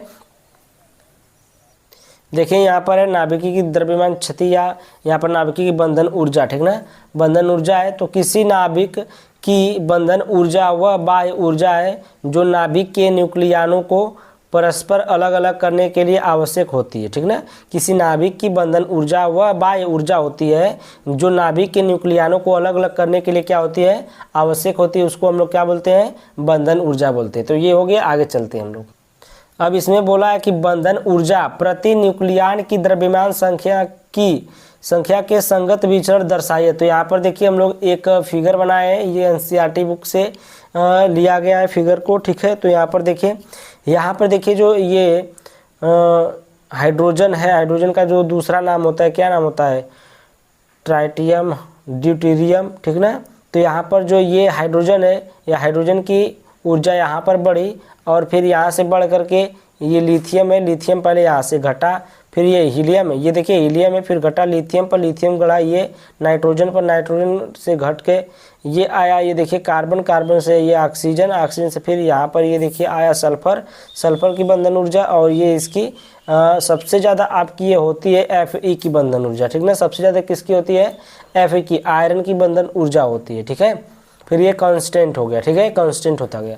अब देखिए यहाँ पर हम लोग देखते हैं, इस फिगर को आप लोग बना लीजिएगा बढ़िया से, ठीक है। फिगर को बढ़िया से बना लीजिए। यहाँ पर देखिए द्रव्यमान संख्या दिया गया है, ये जो आपका द्रव्यमान संख्या दिया है 2 है, 4 है, 6 है, 8 है, 12। और यहाँ पर देखिए ये द्रव्यमान संख्या के फलन के रूप में प्रति न्यूक्लियन बंधन ऊर्जा, ठीक है, ऐसे लिख लीजिएगा। विखंडन, नाभिकीय विखंडन क्या होता है, देखिए नाभिकीय विखंडन अधिक परमाणु द्रव्यमान क्या, ये देखिए 92 यूरेनियम 238, 92 यूरेनियम 238 की बंधन ऊर्जा कम 7.6 मेगा इलेक्ट्रॉन वोल्ट प्रति न्यूक्लियन होती है, ठीक ना। अतः ये अस्थायी होती है, अतः इनमें नाभिकीय विखंडन का गुण पाया जाता है। यह क्या होती है, अस्थायी होती है और इसमें नाभिकीय विखंडन का गुण पाया जाता है। नाभिकीय संलयन देखिए, जब दो हल्के नाभिक जिनकी बंधन ऊर्जा प्रति न्यूक्लियन कम होती है तो जब ये नाभिक आकर्षण बल सीमा में पहुंचते हैं तो इनमें नाभिकीय संलयन का गुण पाया जाता है, ठीक ना। इसमें कौन सा गुण पाया जाता है, नाभिकीय संलयन का गुण पाया जाता है। अब देखिए प्रश्न नंबर 9 आ गया। प्रश्न नंबर 9 है एन टाइप अर्धचालक की चालकता की गणना कीजिए, आंकड़ों से कीजिए। ठीक ना, यहाँ पर दिया है चालन इलेक्ट्रॉन का घनत्व जो 8 × 10 के पावर इतना दिया है। तो यहाँ पर देखिए इसमें एक क्वेश्चन में इस प्रकार से दिया है। ठीक है, क्वेश्चन में इस प्रकार दिया है चालन इलेक्ट्रॉनों का घनत्व दिया है 8 × 10 के पावर 23 सेंटीमीटर क्यूब माइनस कोटरों का घनत्व है 5 × 10 के पावर 12 सेंटीमीटर माइनस क्यूब, और इलेक्ट्रॉनों की गतिशीलता जो है मोबिलिटी है ये 2.3 × 10 के पावर 4 सेंटीमीटर स्क्वायर प्रति V/S। ठीक ना, कोटरों की गतिशीलता दिया 100 सेंटीमीटर स्क्वायर VS। तो यहाँ पर देखिए इसको हम लोग दर्शा लिए, चालन इलेक्ट्रॉन का घनत्व NE से दर्शाते हैं, कोटरों का घनत्व NH से, इलेक्ट्रॉनों की गतिशीलता μe से। ठीक ना, और कोटरों की गतिशीलता जो μh से दर्शाते हैं। ठीक है, इसका जो फार्मूला होता है निकालना है आपका सिग्मा। ठीक है, सिग्मा निकालना है और इसका फार्मूला जो होता है E, यहाँ पर देखिए ये E है, NE इंटू μe प्लस में NH इंटू μh, ये फार्मूला होता है। इस फार्मूला पर जो मान दिया है ना वही रखेंगे। तो यहाँ पर देखिए सिग्मा क्या हो जाएगा आपका, सिग्मा ये देखिए सिग्मा बराबर E, और ये आपका मान जो दिया है उसको रखेंगे 8 × NE का मान है 8 × 10 के पावर 13 गुणे μe का मान है 2.3 × 10 के पावर 4 प्लस NH का मान है 5 × 10 के पावर 12 गुणे में 100। ठीक ना, ये सेंटीमीटर स्क्वायर दिया है। उसके बाद देखिए ई इलेक्ट्रॉन का जो मान होता है, इलेक्ट्रॉन का आवेश कितना होता है 1.6 × 10 के पावर -19 होता है। इसको आप लोग क्या करेंगे, जब इसको गुणा करेंगे मल्टीप्लाई करेंगे तो देखिए 8 × 10 के पावर 13 और गुणे में 2.3 × 10 के पावर 4 प्लस में 5 × 10 के पावर 12 गुणे 100, इसका जब मल्टीप्लाई करेंगे तो इसका आंसर कितना आएगा आपका। देखिए टोटली यहाँ पर हम लोग देखिए डायरेक्ट आंसर लिख दिए हैं, सिग्मा बराबर 0.99448 ओम इनवर्स सेंटीमीटर इनवर्स, इतना आंसर आएगा। ठीक ना, आप लोग उसको हल करिएगा, थोड़ा सा हल करके आप लोग आंसर निकालिएगा। ठीक ना, थैंक यू बाय बाय। अरे थैंक यू बाय बाय नहीं, भी एक क्वेश्चन और बचा है। ये देखिए क्वेश्चन बचा है, कौन सा है, प्रश्न नंबर 9 का अथवा वाला। PN संधि के निर्माण में वाशी स्तर तथा विभव रोधक की व्याख्या कीजिए। अग्रदिशिक बायस तथा पश्चदिशिक बायस की दशा में दोनों में क्या परिवर्तन होता है। ठीक ना, अग्र अभिनत जो पढ़े हैं, पश्च अभिनत वही वाला ही अग्रदिशिक और पश्चदिशिक बायस के रूप में दिया। तो वाशी स्तर देखिए क्या होता है, जैसे ही PN संधि बनती है उसमें विक्षेप के कारण बहुसंख्यक आवेश वाहकों का विसरण प्रारंभ हो जाता है। N क्षेत्र से कुछ इलेक्ट्रॉन P क्षेत्र से कुछ कोटर N क्षेत्र में विचलित हो जाते हैं। विसरण के बाद ये आवेश वाहक अपने अपने पूरकों से मिलकर परस्पर उदासीन हो जाते हैं। संधि के दोनों ओर के वह परत जो चलनशील आवेश वाहकों से मुक्त होती है वाशी स्तर कहलाती है। ठीक ना, संधि के दोनों ओर के वह परत जो चलनशील आवेश वाहकों से मुक्त होती है वाशी स्तर कहलाती है। विभव रोधक, देखिए विभव रोधक किसे कहते हैं, संधि तल के एक ओर धनावेश तथा दूसरी ओर ऋणावेश उत्पन्न होने से संधि के तल पर एक विभव उत्पन्न हो जाता है, जिसे रोधिका क्या कहते हैं, जिसे रोधिका विभव कहते हैं। ठीक ना, जिसे क्या कहते हैं, रोधिका विभव या रोधक विभव कहते हैं। ठीक है, अग्र अभिनति में आवेशवाहक संधि की ओर गति करते हैं। जो अग्र अभिनत होता है उसमें आवेश जो होते हैं वाहक संधि की ओर गति करते हैं, इसलिए अवक्षय परत की चौड़ाई घट जाती है। पश्च अभिनति में आवेश वाहक संधि से दूर गति करते हैं, इसलिए अवक्षय परत की चौड़ाई बढ़ जाती है। ठीक है, तो इतना आपको क्या करना है, लिख लेना है।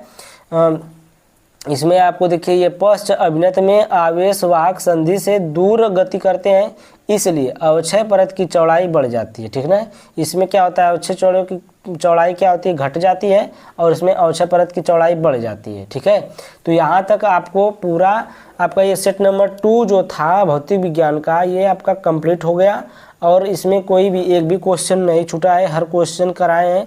तो इसके लिए थोड़ा सा वीडियो को लाइक और चैनल को सब्सक्राइब करवा दीजिएगा अपने दोस्तों से। Okay, bye bye.